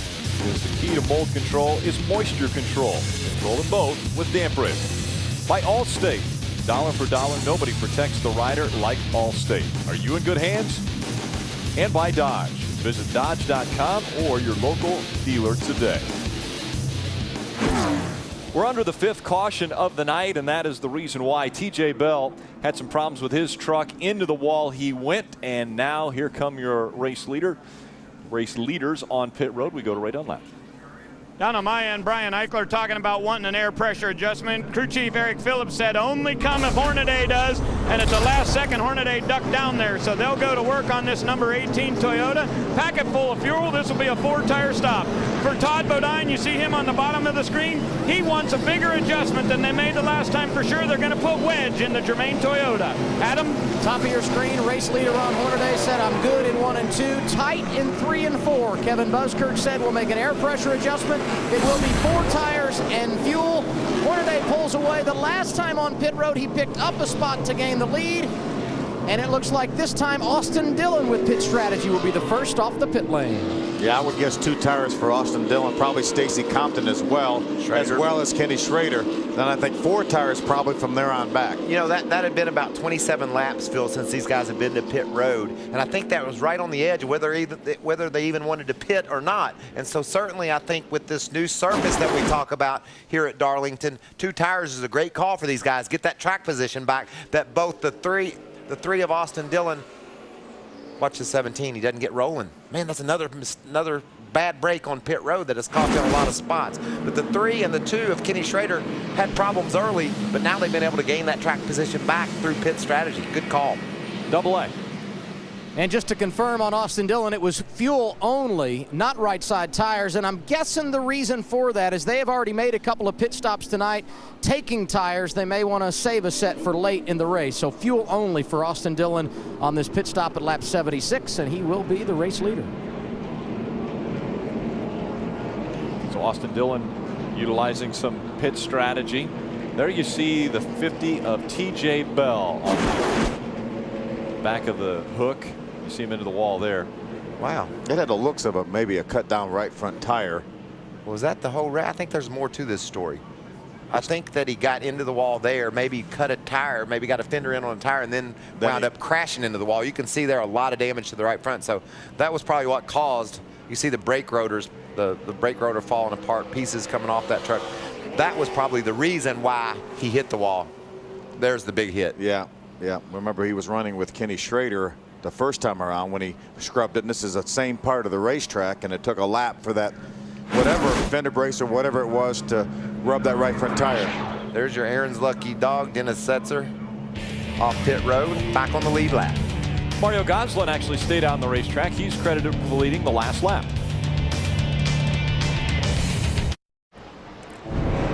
Experience Bristol Motor Speedway like never before. Purchase your ticket to the Speed Pit Road Party Zone and receive the same infield access as drivers, owners, and teams to the famed Bristol Night Race. Plus dinner, drinks, and much more. Visit speed.com. Keyword promos for more information. Join us in the Speed Pit Road Party Zone at Bristol Motor Speedway. I'm going to go there. That's going to be a lot of fun. A lot of good times at Bristol. Hey, Ray, what's happening? Hey, Mikey, on the first round of pit stops, Stacy Compton had a real bad stop. They had lug nuts hang up on the right front. So on this round, they decided to do right side tires only. I talked to his crew chief, Chad Kendrick, and he said the left sides are wearing great here at Darlington this weekend. He's not even sure that he won't do another 2-tire stop. He said the track position's so important, he went from 13th to 2nd by taking 2 tires. And we'll see if he's able to stay up there. Austin Dillon will start on the outside. He brings the field back to the green flag. We're back underway at Darlington. Austin gets a great jump. And remember, that strategy would not have been possible back on the old surface. No way would you consider changing 2 tires or fuel only like Austin Dillon did. Did you see that start Austin got? He said, last time somebody was on the inside of me going into turn 1, I got crashed. I'm not going to take a chance this time. Ooh, a little sideways there for Eichler in the 18. Timothy Peters as well. We've seen a little contact between those two today. Look how those trucks fill up that racetrack, Phil. There's just no margin for error. You get a little bit sideways and correct your truck, you're either going to hit another truck or the wall. You know, most of the racetracks we go to are 60 or 70 feet wide, literally. This racetrack I measured one time is about 27 feet wide, the raceable part of this racetrack. So these trucks could easily go 3 wide. Yeah, if you park them, if they were touching, if you park them. A little bit of contact all over this racetrack. You talk about touching. Oh. There's a little bit of touching right there. There's a 2 of Kenny Schrader. Ooh, the 17. I mean, that's the 7 of Justin Lofton. That's why we saw Timothy Peters go way down low here. Here's another view. Wow, that was close. That's Eichler at the 18 just in front. He looked like he was getting hung up on that 7 of Lofton, and then it just kicked him right out to the bottom of the racetrack. See the 81 of David Starr. He was like, you guys go somewhere. I got to get through here. Hornaday and Bodine running 2nd and 3rd. Bodine right up against the wall. He's found that new groove, Rick. I think that's a result of his truck not working the way he wanted it to in the middle of the track. Todd, being the great driver that he is, he understands he's got to make moves. He's got to move around to make it work, and now he's making a move to the bottom on Hornaday. Good hard run. Ooh, Hornaday gets a little bit loose up there, head the right side. Problem for Ricky Carmichael. He's sideways. Now he gets it straightened back out. We stay green for now. The green flag still in the air here. No caution. Carmichael getting back up to speed. No caution. Keep digging. And how about the pass by Hornaday and Bodine? And now side by side, Peters and the 2 of Ken Schrader. It's a battle for the 8th position. Timothy just took over that 8th spot from Kenny Schrader. Johnny Sauter right now behind Kenny Schrader. It's the first time we've talked about Johnny. There's a good shot from his onboard camera looking out at Kenny Schrader's truck. We talked to him earlier, and Johnny had talked about not having a good qualifying run, but felt like he had a truck he could be competitive with. He has been quiet so far, but sneaking up inside that top 10 now. Side by side again. Justin Lofton on the inside of Stacy Compton. Compton falls back, but now looks to the inside of Justin Compton. Justin who? Justin Lofton. I got both of them in that one. A lot of stuff going on, Rick. I understand. Brian Eichler just behind him in the 18. Let's catch up on, Ricky Carmichael. Into the wall. Oh, that's just a little bit of contact. That's your classic Darlington stripe. But he's lost his momentum. You can see Skinner dives to the inside of Ricky down into turn 1, and that just gets him up too high. He gave Skinner the room Skinner needed, and that was a result. That spin was a result of the contact he made off turn 4. We talked about how important it is to keep your momentum. He lost his, and watch Skinner dives to the bottom. He gets too high, and around he goes. Had the right sides up and the loose stuff there. It's hard to believe that you can have any loose stuff up against the wall, but right entering turn number 3 there, that most of the people don't use the entire racetrack. Turn 1. Johnny Sauter looking to the inside of Ken Schrader now. Schrader grabbed that track position, but he hasn't been able to hold it, guys. You know, we saw Austin Dillon with the tires, the no tire strategy. Schrader with maybe 2 tires, and Austin's been able to keep up with Brian. Schrader's falling back. There's Stacy Compton trying to stay in front of Brian Eichler. Schrader and Johnny Sauter on the right side of your screen. Compton now trying to stay in front of the 18. Here comes Eichler, though. Eichler taking the position away from Stacy Compton, and maybe the 2-tire stop isn't working for Compton either. Almost right now seems like no tires was better than 2 tires, but with 59 laps to go, we know we're going to have another pit stop for everybody. Johnny Sauter right of your screen getting by Kenny Schrader. Here comes Mike Skinner up into this battle too. He'll drop to the inside off turn 4 and make a move on Schrader as well. And here comes Matt Crafton. So Schrader's thinking, man, I wish these guys would all go away. And now they are. Yeah, I was going to say, I don't think he likes to see it this way, though. Going away in the rearview mirror a lot better. Here's the battle for the lead. Todd Bodine reeling in that 3 of Austin Dillon. Todd's found that groove up top. He's coming in on, closing in on Austin Dillon. Last time by, it was 0.388 seconds, the difference. This time, 0.448 the difference. And caution on the racetrack. It's the 6th caution of the night. Something happened off turn 4. There's a truck right there. Is that Donnie Lee in the 07? Yep, Donnie Lee. That's more than a Darlington stripe there. That's a crash. Yeah. Look at that right front tire aimed out. And then the sparks begin to fly as the metal rubbing the racetrack here. This just about gets these trucks in their window. Actually, they will be in their window right now. So I think we'll see every truck on pit road. This will probably be their final stop, or potentially their final stop. Got an easy trivia question for you guys. I want to hear it. RCR has won 8 times in the Cup Series at this racetrack. You know the last driver to win for RCR at Darlington? Dale Earnhardt. Correct. That was too easy. That's why I said it was easy. Take a look at this in the back of your screen. Yep. Look at the right side there. It looks like the right front tire went down for Donnie Lee. But again, we don't know if there may have been some contact with the outside wall that precipitated that. We caught that earlier with TJ Bell. We saw him scrubbing along the wall, and then he hit the wall. And that one lap later. That means the tire went, and that could have been the same case with Donnie. Very rarely do these Goodyear tires just blow out unless they got some metal rubbing on them. Remember those clippers that Timothy Peters had earlier in the show? Mm-hmm. We need to loan them to Donnie's guys. Get that fender all cut away from that right front tire. Maybe we can get back out there and finish this race. Could RCR go back to victory lane at Darlington? Austin Dillon is the guy who could do that for them tonight. Aaron's lucky dog goes to Jennifer Jo Cobb. Jennifer Jo had just taken a wave around. She was 2 down, and now she gets the Aaron's lucky dog. So right back on the lead lap just that quick. And that will put 19 on the lead lap here at Darlington Raceway. So Austin Dillon has been able to stay out in front and lead some laps, 14 to be exact. We'll be back with more.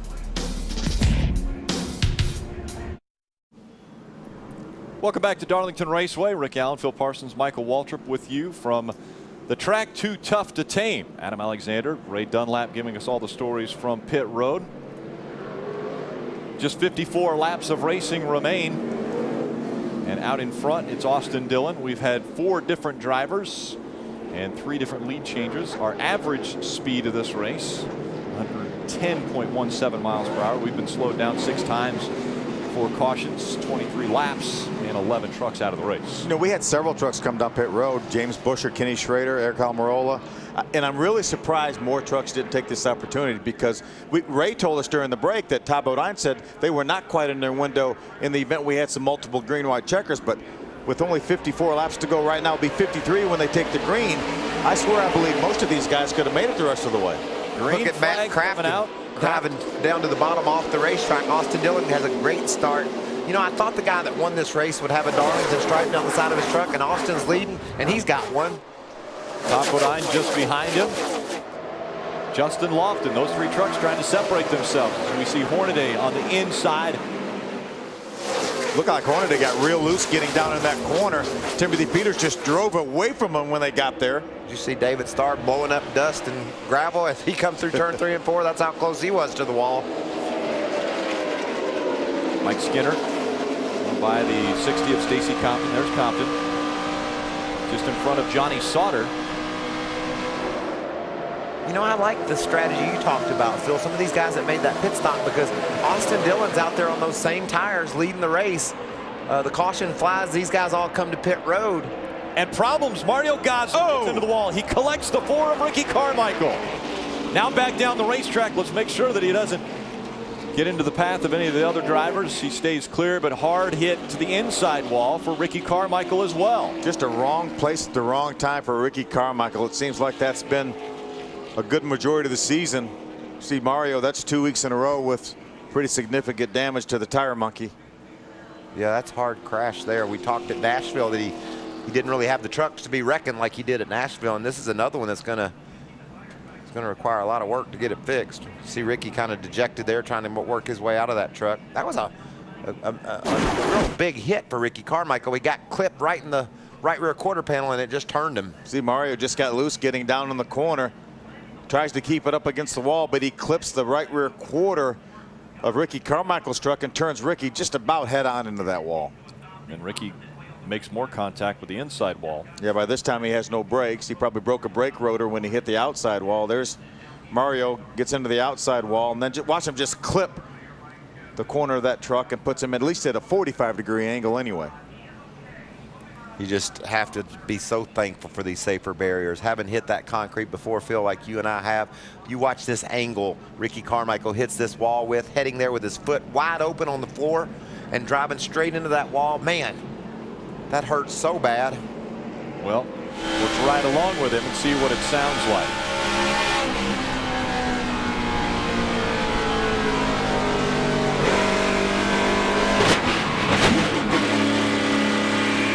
As you mentioned, back in the throttle. Wide open. Wide open.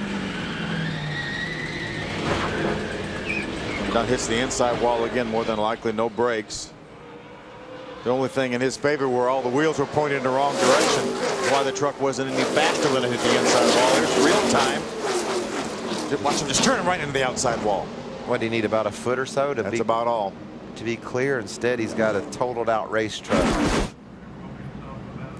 Look at that thing. You could see the damage to the right rear where Mario hooked him.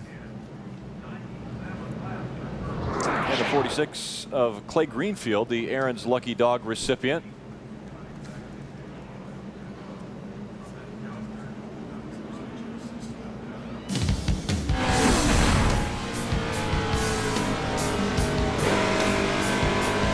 So a hard hit from Mario Gosling to Ricky Carmichael. Stay with us. More racing from Darlington after this. Thursday on Speed at 8, the fastest cars ever compete on an all-new Paints All Out from Route 66, Chicago. Then at 10, Tanner Faust, Aston Martin DBS challenges Paul Tracy's Bentley Supersport on a new battle of the supercars presented by Michelin. Thursday beginning at 8 p.m. Eastern, only on Speed. Hey, race fans, Sunoco's Free Fuel 5000 is back. Just get your Sunoco decal, put it on your car, get spotted, and win. We've got spotters visiting every participating Sunoco, and if we see you with it while you're there filling up, you'll win one of thousands of instant prizes and a shot at the grand prize, 5,000 gallons of Sunoco fuel. These For more guys. information, go to Sunoco.com. I know you're excited. I'm Jump sorry, right in. They got a pit, right? Well, Austin Dillon is. Todd Bodine stays on the racetrack. Austin Dillon, again, came in the last time. It's a good move, Austin. I'm telling you, most these of the guys field stay down. came This is down. a good move. Keep coming. I agree with He the got spotter. Did you fuel. hear that? Andy Houston said that's a good move, and I totally agree. Track position is so critical here, and they're going to have it, Ray. Yeah, and Matt Crafton decided to do the same thing. They brought that 88 in, and there you see the 3 will go down to Adam. And Danny Stockman, the crew chief for Austin Dillon, I think may have an ulcer after waiting out and making this decision. He asked Austin, are you tight? Austin replied, not out front. They came down pit road, as you see, 4 tires, a slight air pressure adjustment. Everyone likely going to come and pit again, and then it will cycle through for the rookie. How special would it be for him to win here at Darlington? I told you before the race started, I liked him to win this race. He's watched races here his whole life. He hasn't had the negative things that most guys have had when they come to Darlington, bouncing off the wall. Although he didn't take him long to bounce off of it. Today he did it. Lap 3 or 4, he got to the outside wall, and now he's gathered a track position back up. I love this strategy. So Austin Dillon gives up the lead to come onto pit road. Stacy Compton did the same thing. The reason why we're under this caution, Mario Goslin into the wall. He collects the 4 of Ricky Carmichael. Those 2 trucks are out of this race. Difficult night for Goslin as well as Ricky Carmichael. Just 46 laps remain from Darlington. Stay with us. Welcome back to Darlington Raceway. The Too Tough to Tame 200 continues here on speed. Now we go trackside to Ray Dunlap. Well, we got about 45 to go. Why didn't you pit, Mike? We're really close on fuel now. The Germain Tundra's really good. We don't have enough laps on our tires to come down pit road yet and give up our track position. Clean air's been really important tonight. Just really proud of how hard all these guys work, and couldn't ask them to work any harder. We'll see what we got for them. All right, Mike Hillman Jr. says they're going to wait. They'll be back for tires soon. Now, we disagree with Richie Waters all the time, and he usually is right, but I'm going to disagree with Mike Hillman Jr. and say that that isn't the right call right now. But that shouldn't worry Mike, right? I mean, we just have our opinion. Yeah, we're usually wrong. My opinion is you need to be in, have your pitting done right now. 44 laps remain.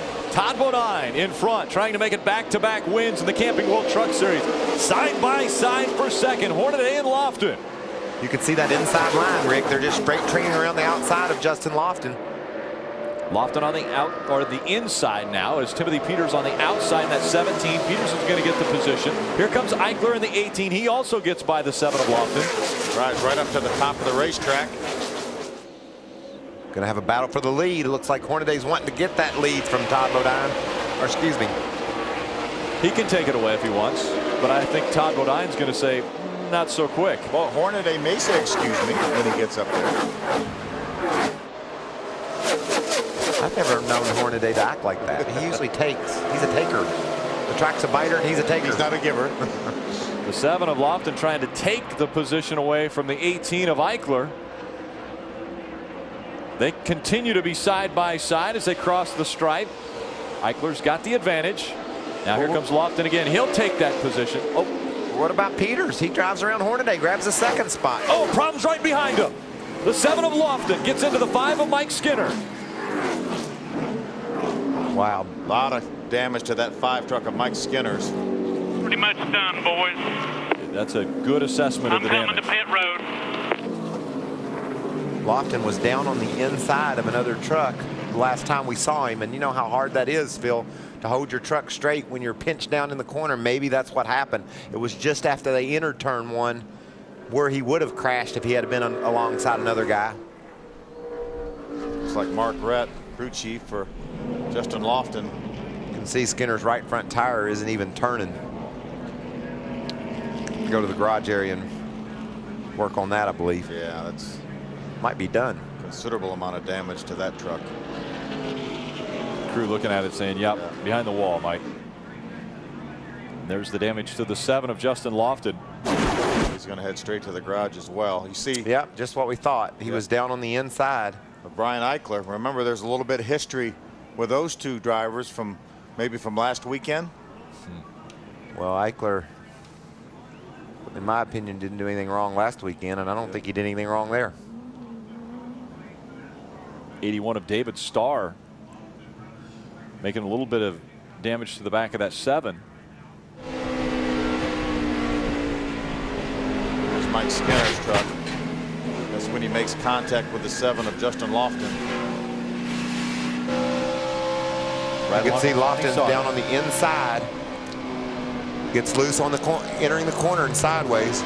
Great job by David Starr just holding his ground, making sure he didn't make any evasive moves. What a close call for Johnny Sauter to make it through there as well, and a lot of damage to the 5 truck. His crew goes to work on that. And how about that call by Austin Dillon's team to bring him down pit road? He has already moved into the 8th position here, knowing he's done pitting, and everybody in front of him, and I mean everybody in front of him, will have more to than come likely pit will road. have to come in. Now James Busher came in on lap number 92, so there's a possibility that he could make it the rest of the way, so he may be able to stay out. I'd say especially with these caution laps that we've had since then, he's all set to go to the distance as well.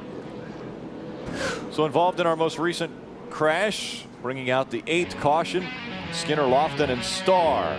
A lot of damage to that 5 truck.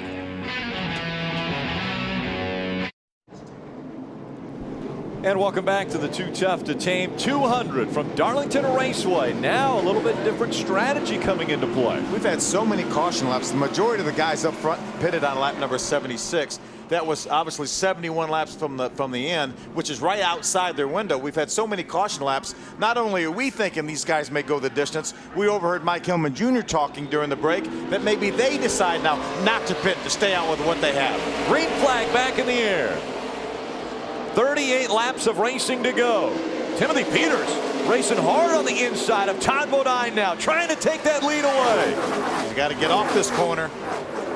Oh man, that's so tight over there off turn 2, and he just wasn't able to keep his momentum. Now not only is he not going to get the lead, he's going to lose 2nd and 3rd. So now Hornaday trying to get by him for the 3rd spot. Timothy Peters sees an opening. Let's see if he takes it. Man, he was thinking he was going to grab the lead off turn 2, and there he is battling for the 3rd spot off turn 4. On his outside, it's the 33 of Ron Hornaday. Adam?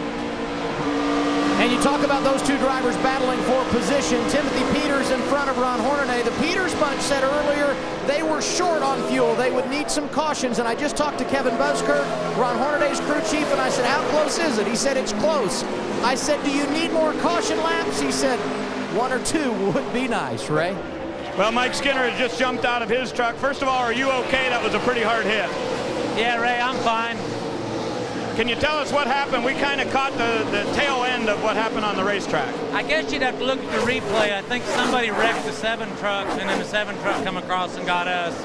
He was already wrecked, and we had nowhere to go. Hate it for international trucks, the Monaco RV's Tundra. We struggled a little bit. We kept on working on it. Looked like we were maybe going to squander a top 5 finish out of this thing. But I guess it wasn't meant to be for us tonight. Somebody caused a wreck. We got collected up in it.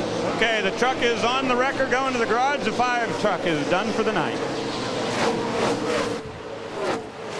Right up against the wall, we see these trucks working that dark part of the asphalt. There's Johnny Sauter in the 13 truck. He's up in the top 5 right now. James Busher. Remember, James was one of the trucks that came in on lap 92. We know he has enough fuel to get to the end. And we really think that all these trucks have enough fuel to get to the end with all the caution laps that we've had. So they sort of caught an audible there, huh? Decided they were going to wait to pit, and then they waited long enough with the cautions. They're not going to pit at all. Right now going by David Starr. Starr in the 81. David being put down a lap. David got a little bit of damage in that last crash. You can see him working on pit road on the right front fender. Part of it was missing, so. Brian Eichler just behind David Starr. Again, Starr a lap down. And one of the other drivers involved in the incident recently, Ricky Carmichael's with Bray. And the monster Chevy torn up pretty badly. Is there any chance you're ever going to get any good luck? I hope so. I know one thing, when I do, it's going to be really fun. There's no doubt, but it's unfortunate. I tell you what, it was finally good to run competitively. I think we got, I don't know, we were 8th, maybe 6th or 8th at one point. So I had a lot of fun tonight. This is a really fun track, and that's typical RC luck right there, dude. Just can't do anything. All right, we hope it turns around. Ricky Carmichael also out for the evening. Ron Hornaday passing by David Starr. These trucks are all dealing with David, losing their momentum. It really cost Brian Eichler a spot. He was hung in behind David Starr. David raced him really hard after being put a lap down, and it actually cost him a spot. Timothy Peters was able to take advantage and drive by on the inside. You know, in David's defense, Phil, you know, at Darlington, there just isn't anywhere to hide. Unless you just basically stop, you can't get out of anybody's way perfectly. And like you said, it cost Eichler the second position, and now it's holding up Austin Dillon as they run down the back straightaway. Let's take a look back at exactly how Brian Eichler lost that second spot. You see David Starr now move way up the racetrack. Watch now, Brian Eichler is following the 81 of David Starr, and he's followed him for a full lap. He started to pull up on him, then he just had to back off and hold his momentum, and that just allowed Timothy Peters just to drive right by. Justin Lofton in the 7 coming back out on the racetrack.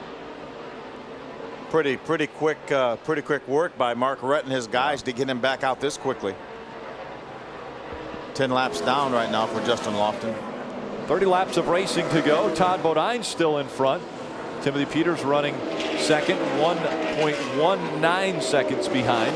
But he's clipping off the fastest laps on the track right now, Rick. He was a 10th faster than our leader last time by, and a couple tenths a lap before that. Oh!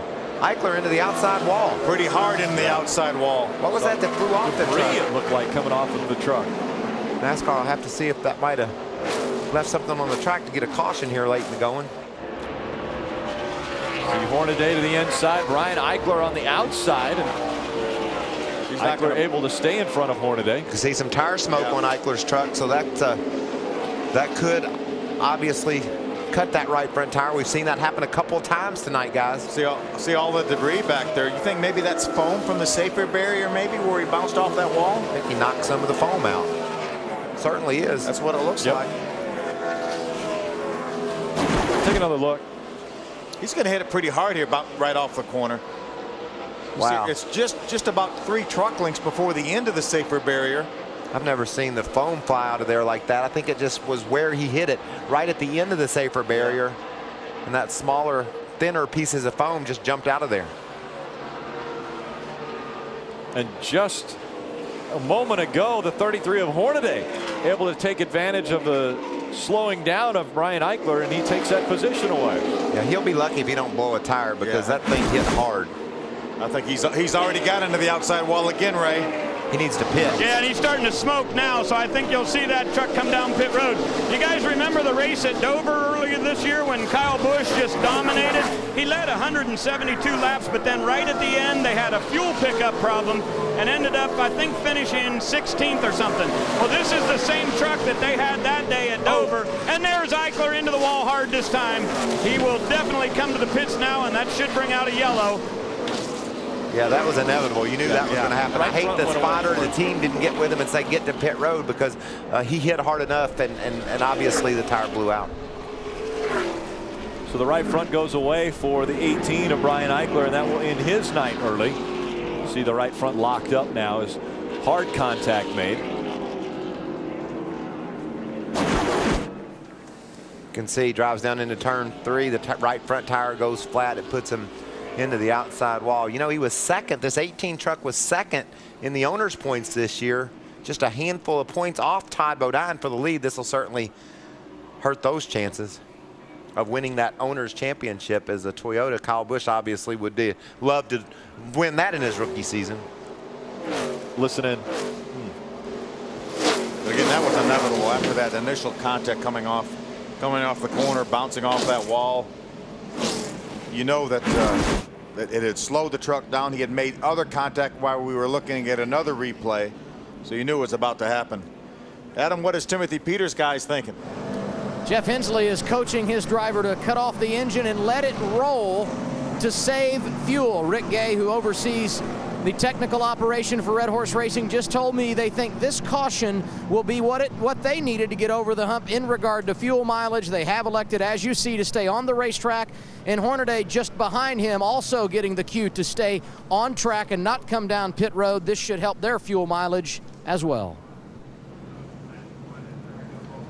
So the 2 guys that came onto pit road, the latest, Dillon and Compton, are running 6th and 8th. And so Austin Dillon trying to take advantage of guys staying on the racetrack and thinking that they might come in a little bit later.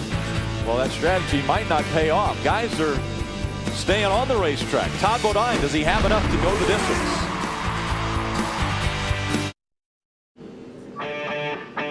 And welcome back. Still under our 9th caution of the night. This time it was Brian Eichler in the 18 that got into the wall. Let's give you a recap of what took place. Early on, Ken Schrader couldn't get the truck to fire. This is before they even started the race, started the engines. His truck wouldn't fire. Had to go to the back of the pack. And the very start, the 5 runs in the back of Brian Eichler in a bit of a chain reaction, caused his truck to overheat, the 5 truck.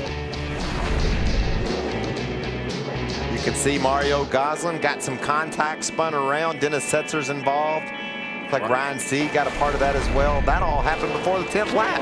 Lap 9, it's Jason White and the 3 of Austin Dillon making some contact. Dillon into the wall. White saves it down low. Ron Hornaday wins the battle off pit road. Timothy Peters was the leader coming in. Ron Hornaday beats him by about a foot to get that lead. Timothy Peters had his tires smoking, but he just couldn't beat Ron Hornaday back to that line. Jason White blows in an engine. Then on lap 75, TJ Bell in the number 50 comes right front down and into the wall he goes. Lap number 84, Ricky Carmichael gets into the outside wall for the 2nd time. Spins around. Keeps it going in the right direction, but there's bad things looming ahead for this truck. Bad things like not on the 90th lap, the 07 of Donnie Leah into the wall. Then lap 97. Here comes Ricky's problem. Mario Goslin loses the tire monkey truck, comes down the track, clips Carmichael, boom! With his foot flat on the floorboard, he hits that outside wall. Then the problems for Skinner happen. Lofton in the 7, comes down the racetrack, boom. Yeah, Mike Skinner with nowhere to go. He'd already driven off the main part of the racetrack onto the apron. Most recently, Brian Eichler, after making contact 2 or 3 times with the outside wall, finally cuts that right front tire down. And that gets us to where we are now. You see, we had just 2 cautions back in 03 and 10 and 04. Tonight, we're challenging that record of 10 cautions. And the guy involved in the most recent one is standing by with Ray. And guys, it appears that the damage on the right front is enough that Eric Phillips has decided to load this thing up. They won't go back to the track. And Brian, I know you got your first Darlington stripe earlier today, and this one a much more harder hit. Yeah, I got in the wall there racing with Hornaday, and flat side of the right side of the truck, and it was rubbing and just blew right front, getting in a 3 after I got on the wall. So it was definitely all my fault. Not how we wanted to run here at Darlington. We had a pretty good night going. Okay. Obviously disappointed, guys, as we get ready to go back to green. 20 laps of racing remain. Green flag back in the air. Todd Bodine, can he hold on? Does he have enough fuel? That's the big question now. Timothy Peters on the inside, trying to stay in front of Hornaday. Looked like Hornaday was trying to help him, push him along that front straightaway. It about spun Timothy Peters out. Hornaday grabs the 3rd spot. James Busher pulled down to the inside to try to make a move on Johnny Sauter. Wasn't able to do it. Slowed his momentum. Now they're 3 wide. Down to the bottom of the racetrack. Matt Crafton in the 88, way down low. Checks up and allows the 31 of James Busher by. And now Stacy Compton's going to try to make the pass on Matt Crafton. You know, when we talk about how narrow this racetrack is, where Matt Crafton was, that's not actually racetrack. Yeah, and that's the thing about it. He was aggressively trying to grab a spot, and his aggression cost him a couple of spots because he lost his way as he got down into turn 3. Like you said, Phil, he wasn't even on the darn track.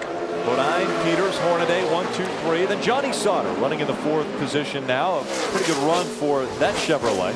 Austin Dillon now in the 5th position.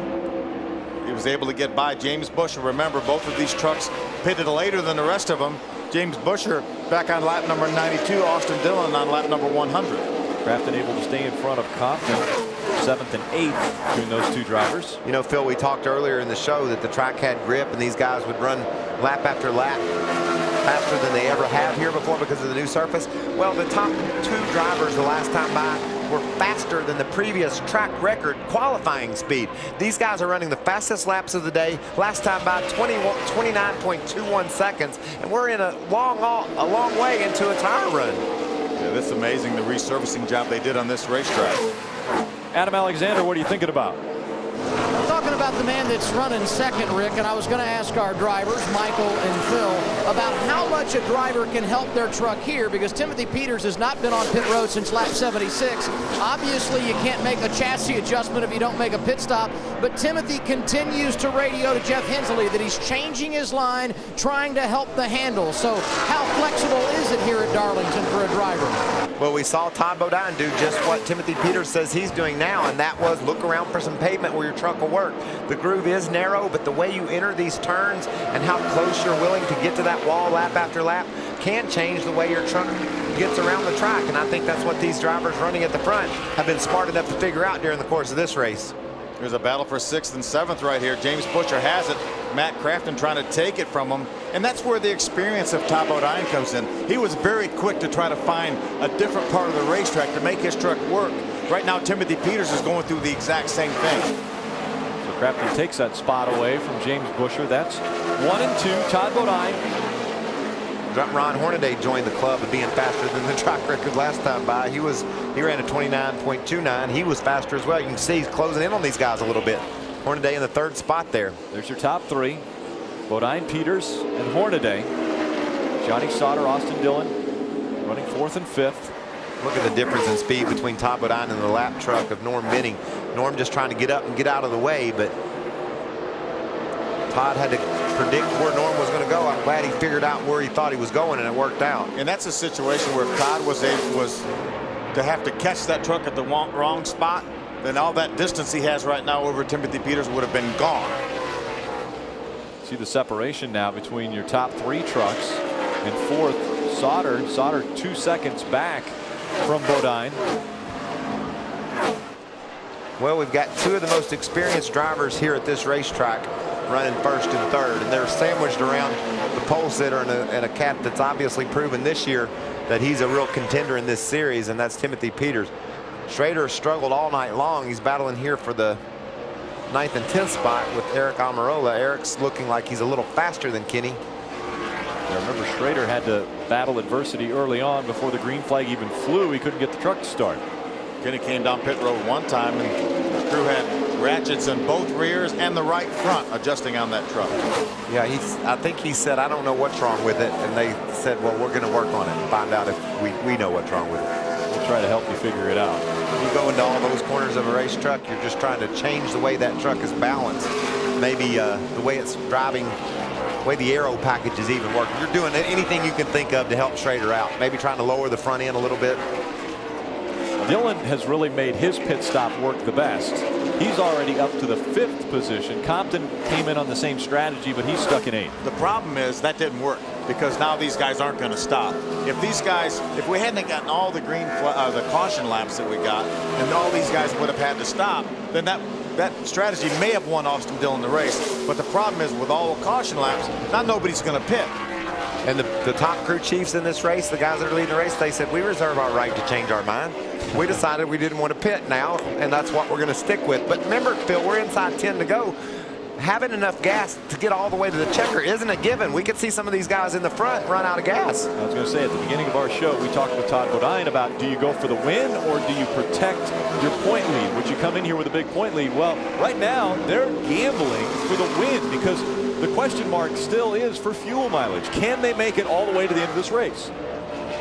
Well, I think Mike Hillman Jr. has to be reasonably confident that they can get to the end of this race, or else he would have come in the last time they would have pitted. Looks like they're ready with a little fuel to shoot in that carburetor in case it does stumble here late in the going. So I've got it. Don't worry, I got it. If we need it. I'm the fuel guy. I will fix this problem if it develops. I will squirt that in the carburetor if we need it. 8 laps of racing to go for Todd Bodine. And Timothy Peters is heating up Todd Bodine's tailgate, so he can't be saving any gas. These guys have caught Norm Benning again, if that tells you how fast these guys are going. They did in that last lap, but as you mentioned, several laps they've run under the old track record, so they're not holding it much back right now. And there's the biggest distance we've seen between Todd Bodine and Timothy Peters tonight. I think Timothy got tied up with Norm Benning there off turn 2 a little bit, maybe, because he lost a lot of ground on that lap. Look, almost 4 miles an hour slower than Todd Bodine on that very lap. And the lap before that, he was 2 or 3 tenths of a second faster than Todd. And that's exactly what happens when you catch that traffic in the wrong place. How about Almirola and Timothy Peters trying to reel in Todd Bodine for a championship, and it's really hard to gain any ground on somebody when he wins the race. It's extremely difficult to gain anything when somebody wins the race. That statement Todd Bodine made at Nashville looks to be something that is consistent at this point. I wanted to make Ron Hornaday down in 6th spot still a contender for this championship, but Todd's making it really hard for me to be able to say that anymore. Almirola all over the back bumper of the 2 of Kenny Schrader. Looks like he's going to finally get to the inside of Schrader. Schrader lets him go. These guys are just on the back end of the top 10. You can see just ahead of him, that's Stacy Compton. So move Almirola up to the nice spot, and he'll start to try to track down Stacy Compton for that 8th position. That's 4 more points for Eric Almirola. Remember, came into this race running second. He's running second right now in points as they run on the racetrack. If the race were to end right now, and we're not far from the end. No, there's only 5 laps to go, and I can't tell you how nervous I am for that team. They didn't think they had enough gas to get to the finish from lap 90, Bill, and now they've decided from lap 92. Yeah, now they think they can get there from lap 76. Yeah, absolutely. How's that work? Timothy Peters currently running second. You don't think they were whooping us and they just were never going to pit at all, do you? I don't know. I like that if they were. Hornaday running in the 3rd spot. I don't like to get woofed. But these guys have certainly changed their mind on their strategy and the story that they were telling. Bodine, Peters, Hornaday, Sauter, and Dillon are your top 5. We return to Darlington after the 6-year hiatus. Remember, at the beginning of the show, we showed about all the historical finishes we had here. We showed people running out of gas. We showed Bill Elliott running out of gas coming off the last corner. Dale Earnhardt getting by him. All it would take now is a little bit of a caution flag and set up a green-white checker, and the whole shebang should change. Then can they make it? That's the question. Well, can Todd Bodine and Timothy Peters make it? They have 2 laps to go at Darlington. Got a little lap traffic laying up ahead there. They can get to the white flag. That means the next flag will end this race. Todd right now would love to get to that white flag before he sees a yellow. It was a good break for Todd right there. You could see he didn't lose his momentum while he was lapping by Stout there in that lap truck. He was able to keep it hammered down and even open up his gap over Timothy Peters somewhat. Timothy Peters going around the slower lap traffic as well. White flag in the air. Todd Bodine gets it. Timothy Peters trying to reel him in 1 more lap. David Starr lays up ahead of Todd Bodine. Looks like Todd's going to have to deal with him, which will allow Timothy Peters to gain on Todd. Slows his momentum just a bit. We'll see if Timothy Peters can capitalize on it. Look at that, how much he's moving in. Todd did a nice job of getting by David Starr. If he would have had to follow him till he got off of 2, it would have been trouble. The final turn. Todd Bodine comes out of turn number 4. He'll go back-to-back in the Camping World Truck Series. Back to victory lane. Experience pays off tonight at Darlington. Imagine that. I just had a feeling it might. But Here, Timothy, boys, I'm proud of you. Way to work your butts off. No burnout, dude. Chicago motor. there you go. No burnout, dude. How impressive was Timothy Peters, though? Came here, did the tire test, never had raced here before, sat on the pole and finished second. Well, let's give a tip of the cap, too, to Austin Dillon. Got knocked into the wall before lap 10, had to pit early, lost all his track position, gained it back through some great calls on pit road by that team, and was able to lead this race and finishes in the top 5 for his first trip to Darlington, South Carolina. Great job by Austin. They didn't need any more fuel. There was no problem with that 32. Was that guy raising the roof?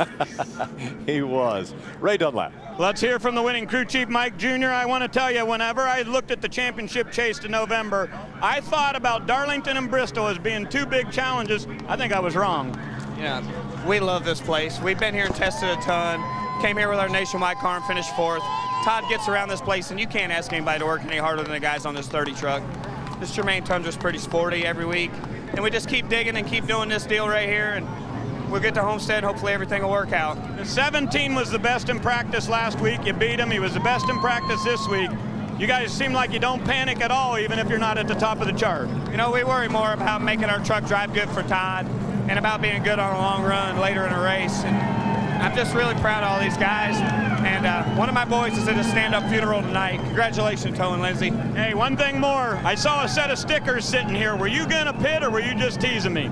Just teasing you. That's how it worked out in the nationwide race. Since they've repaved this racetrack, track position's a lot more important. So clean air is what we needed, and it all worked out tonight.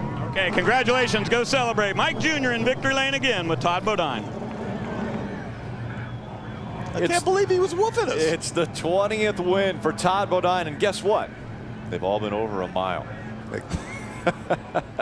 This guy knows how to win on super speedways. It's the 3rd win for Todd Bodine in 2010, tacking on to the Texas and most recently our Nashville win. Get up on that truck, Todd.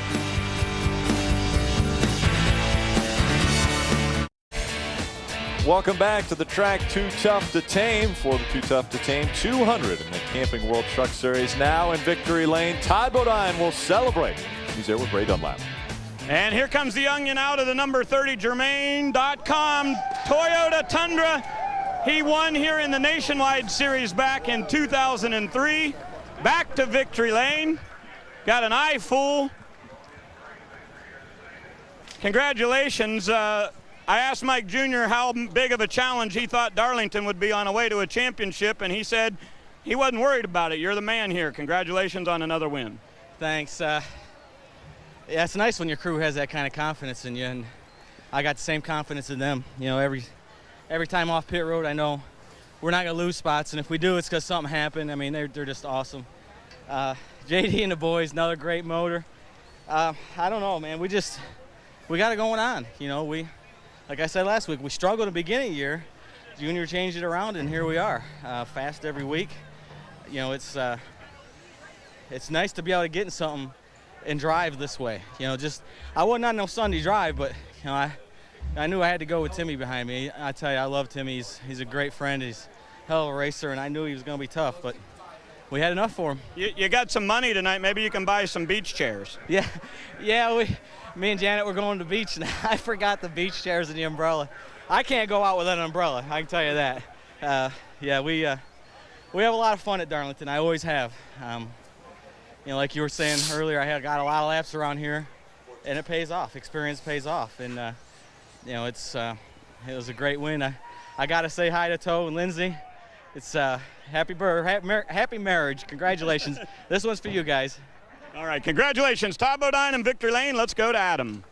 And let's hear from the man who finished right behind him, Timothy Peters. First ever start at Darlington, a pole, a runner-up. I know you're happy with that, but what was the difference there at the end trying to run down Bodine? With that last set of stickers that we took, great call, Jeff Hensley, all night in the pits. Pit crew did a great job.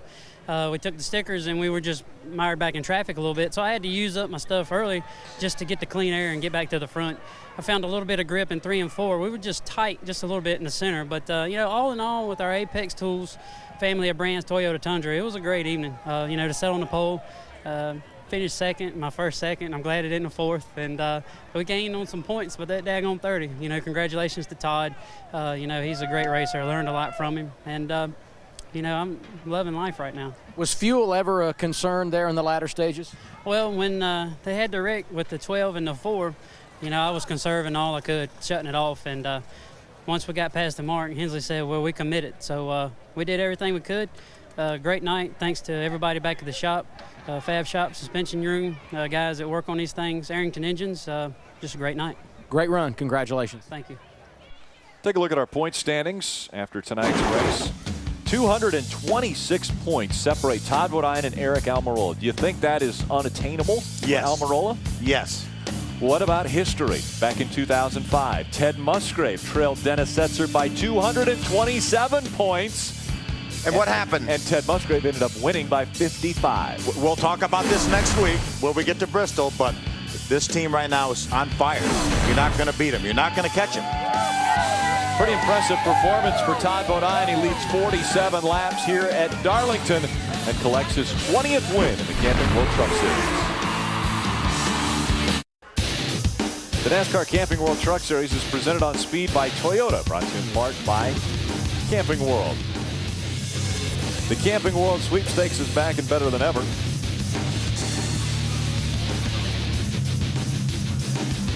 And by Toyota.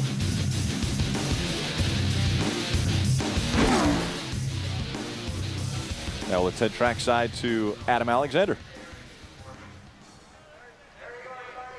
And a solid effort for Johnny Sauter. You and I talked after qualifying today. You weren't happy then, but to go from 13th to 4th at Darlington is pretty solid. No, it's good. I mean, it's a good night for In Country, Curb Records, Chevrolet. We just had Had a solid night. I just knew coming in here that if I raced the racetrack all night that I was going to come away with a pretty solid finish, and fourth is good for us. We had a really good truck in practice, and tonight we chased the truck a little bit. So I'm super proud of all the guys at ThorSport, everybody back at the shop doing a great job, and thank Duke and Rhonda Thorson for giving me this opportunity. And I don't know how the heck we're going to beat that 30 truck for the points, but nonetheless we got some good racetracks coming up for us and feel like we can do it. Fifth top 5 finish in the last 6 races for driver 13. Pretty good run for Johnny Sauter. Let's take a look at our Dodge save of the race. Watch how close this is, guys. That was early in the race. Timothy Peters was out front, lapping by the lap truck of Brett Raymer, and close call there. That's what happens at Darlington. You get a lot of close calls like that, but that could have ruined Timothy's night, and he finished second. Oh, yeah. That was our Dodge save of the race. Here's Bob Germain, one of the truck owners, celebrating in Victor Lane with Todd and the crew. Well, he adds that trophy to his trophy case for 2010. The win at Texas, the guitar at Nashville, and now this. Welcome back to Darlington. Let's take a look at our Edge Products unofficial results. Bodine getting his 3rd win of the 2010 season and padding his points lead. A couple of Toyotas over a bunch of Chevys tonight. Kenny Schrader rounds up the top 10. Best career finish for J.C. Stout and Mike Harmon, both in the top 15. And Jennifer Jo Cobb tied her best career finish. And Jeremy Petty, a solid 17th place finish in one of his few runs in the Truck Series. Bad luck continuing for quite a few drivers here in the Camping World Truck Series. Guy who finished 3rd, standing by with Adam. And it's nice to see Ron Hornaday have some luck. Your first ever Truck Series start here at Darlington. It wasn't easy, but you did come home with a top 5. No, my hat's off to all these guys. We came and changed the whole truck around, and I definitely got better. Schrader helped me a lot down in 3 and 4, and just that one set of tires got really loose on the start, and I just couldn't get it going. And I played with my blowers, and I got the thing a little snug, and I got it way too snug when I caught them guys. I just tied off of 4 here. But I got to thank Kevin and all the guys. They worked their guts out today, and truck didn't have a scratch until Todd slowed up or missed a shift, and we got accordioned in the front and rear bumper. But an awesome job. I got to think Easy Go. It's 2.5, you know, street legal. So go get one of those golf carts. They're pretty awesome. But a lot of fun this weekend. Thanks, Ron. Thank you. Not a long break between this win and the next. Normally a driver will be able to savor his win for about a week, but it's only 4 days until Bristol. Well, he savored that last one for a week because he won last week, remember? Don't you love, though, leaving Darlington and heading to Bristol? Another pretty tough racetrack, too. The O'Reilly 200 Wednesday night, 7:30 Eastern. Tough night for a few drivers. The track Too Tough to Tame, well, it claimed quite a few trucks tonight. The one, though, that was able to stay out front, conserve fuel, and get to victory lane was Todd Bodine. He goes back-to-back in the Camping World Truck Series. Next week, the Camping World Truck Series travels to Bristol Motor Speedway for the world's fastest half-mile. Sauter, Peters, and Almirola will be looking to gain some ground on the points and take a slice out of the onion. Krista Voda hosts the setup starting at 7:30 p.m. Eastern, followed by flag-to-flag coverage. Only on Speed.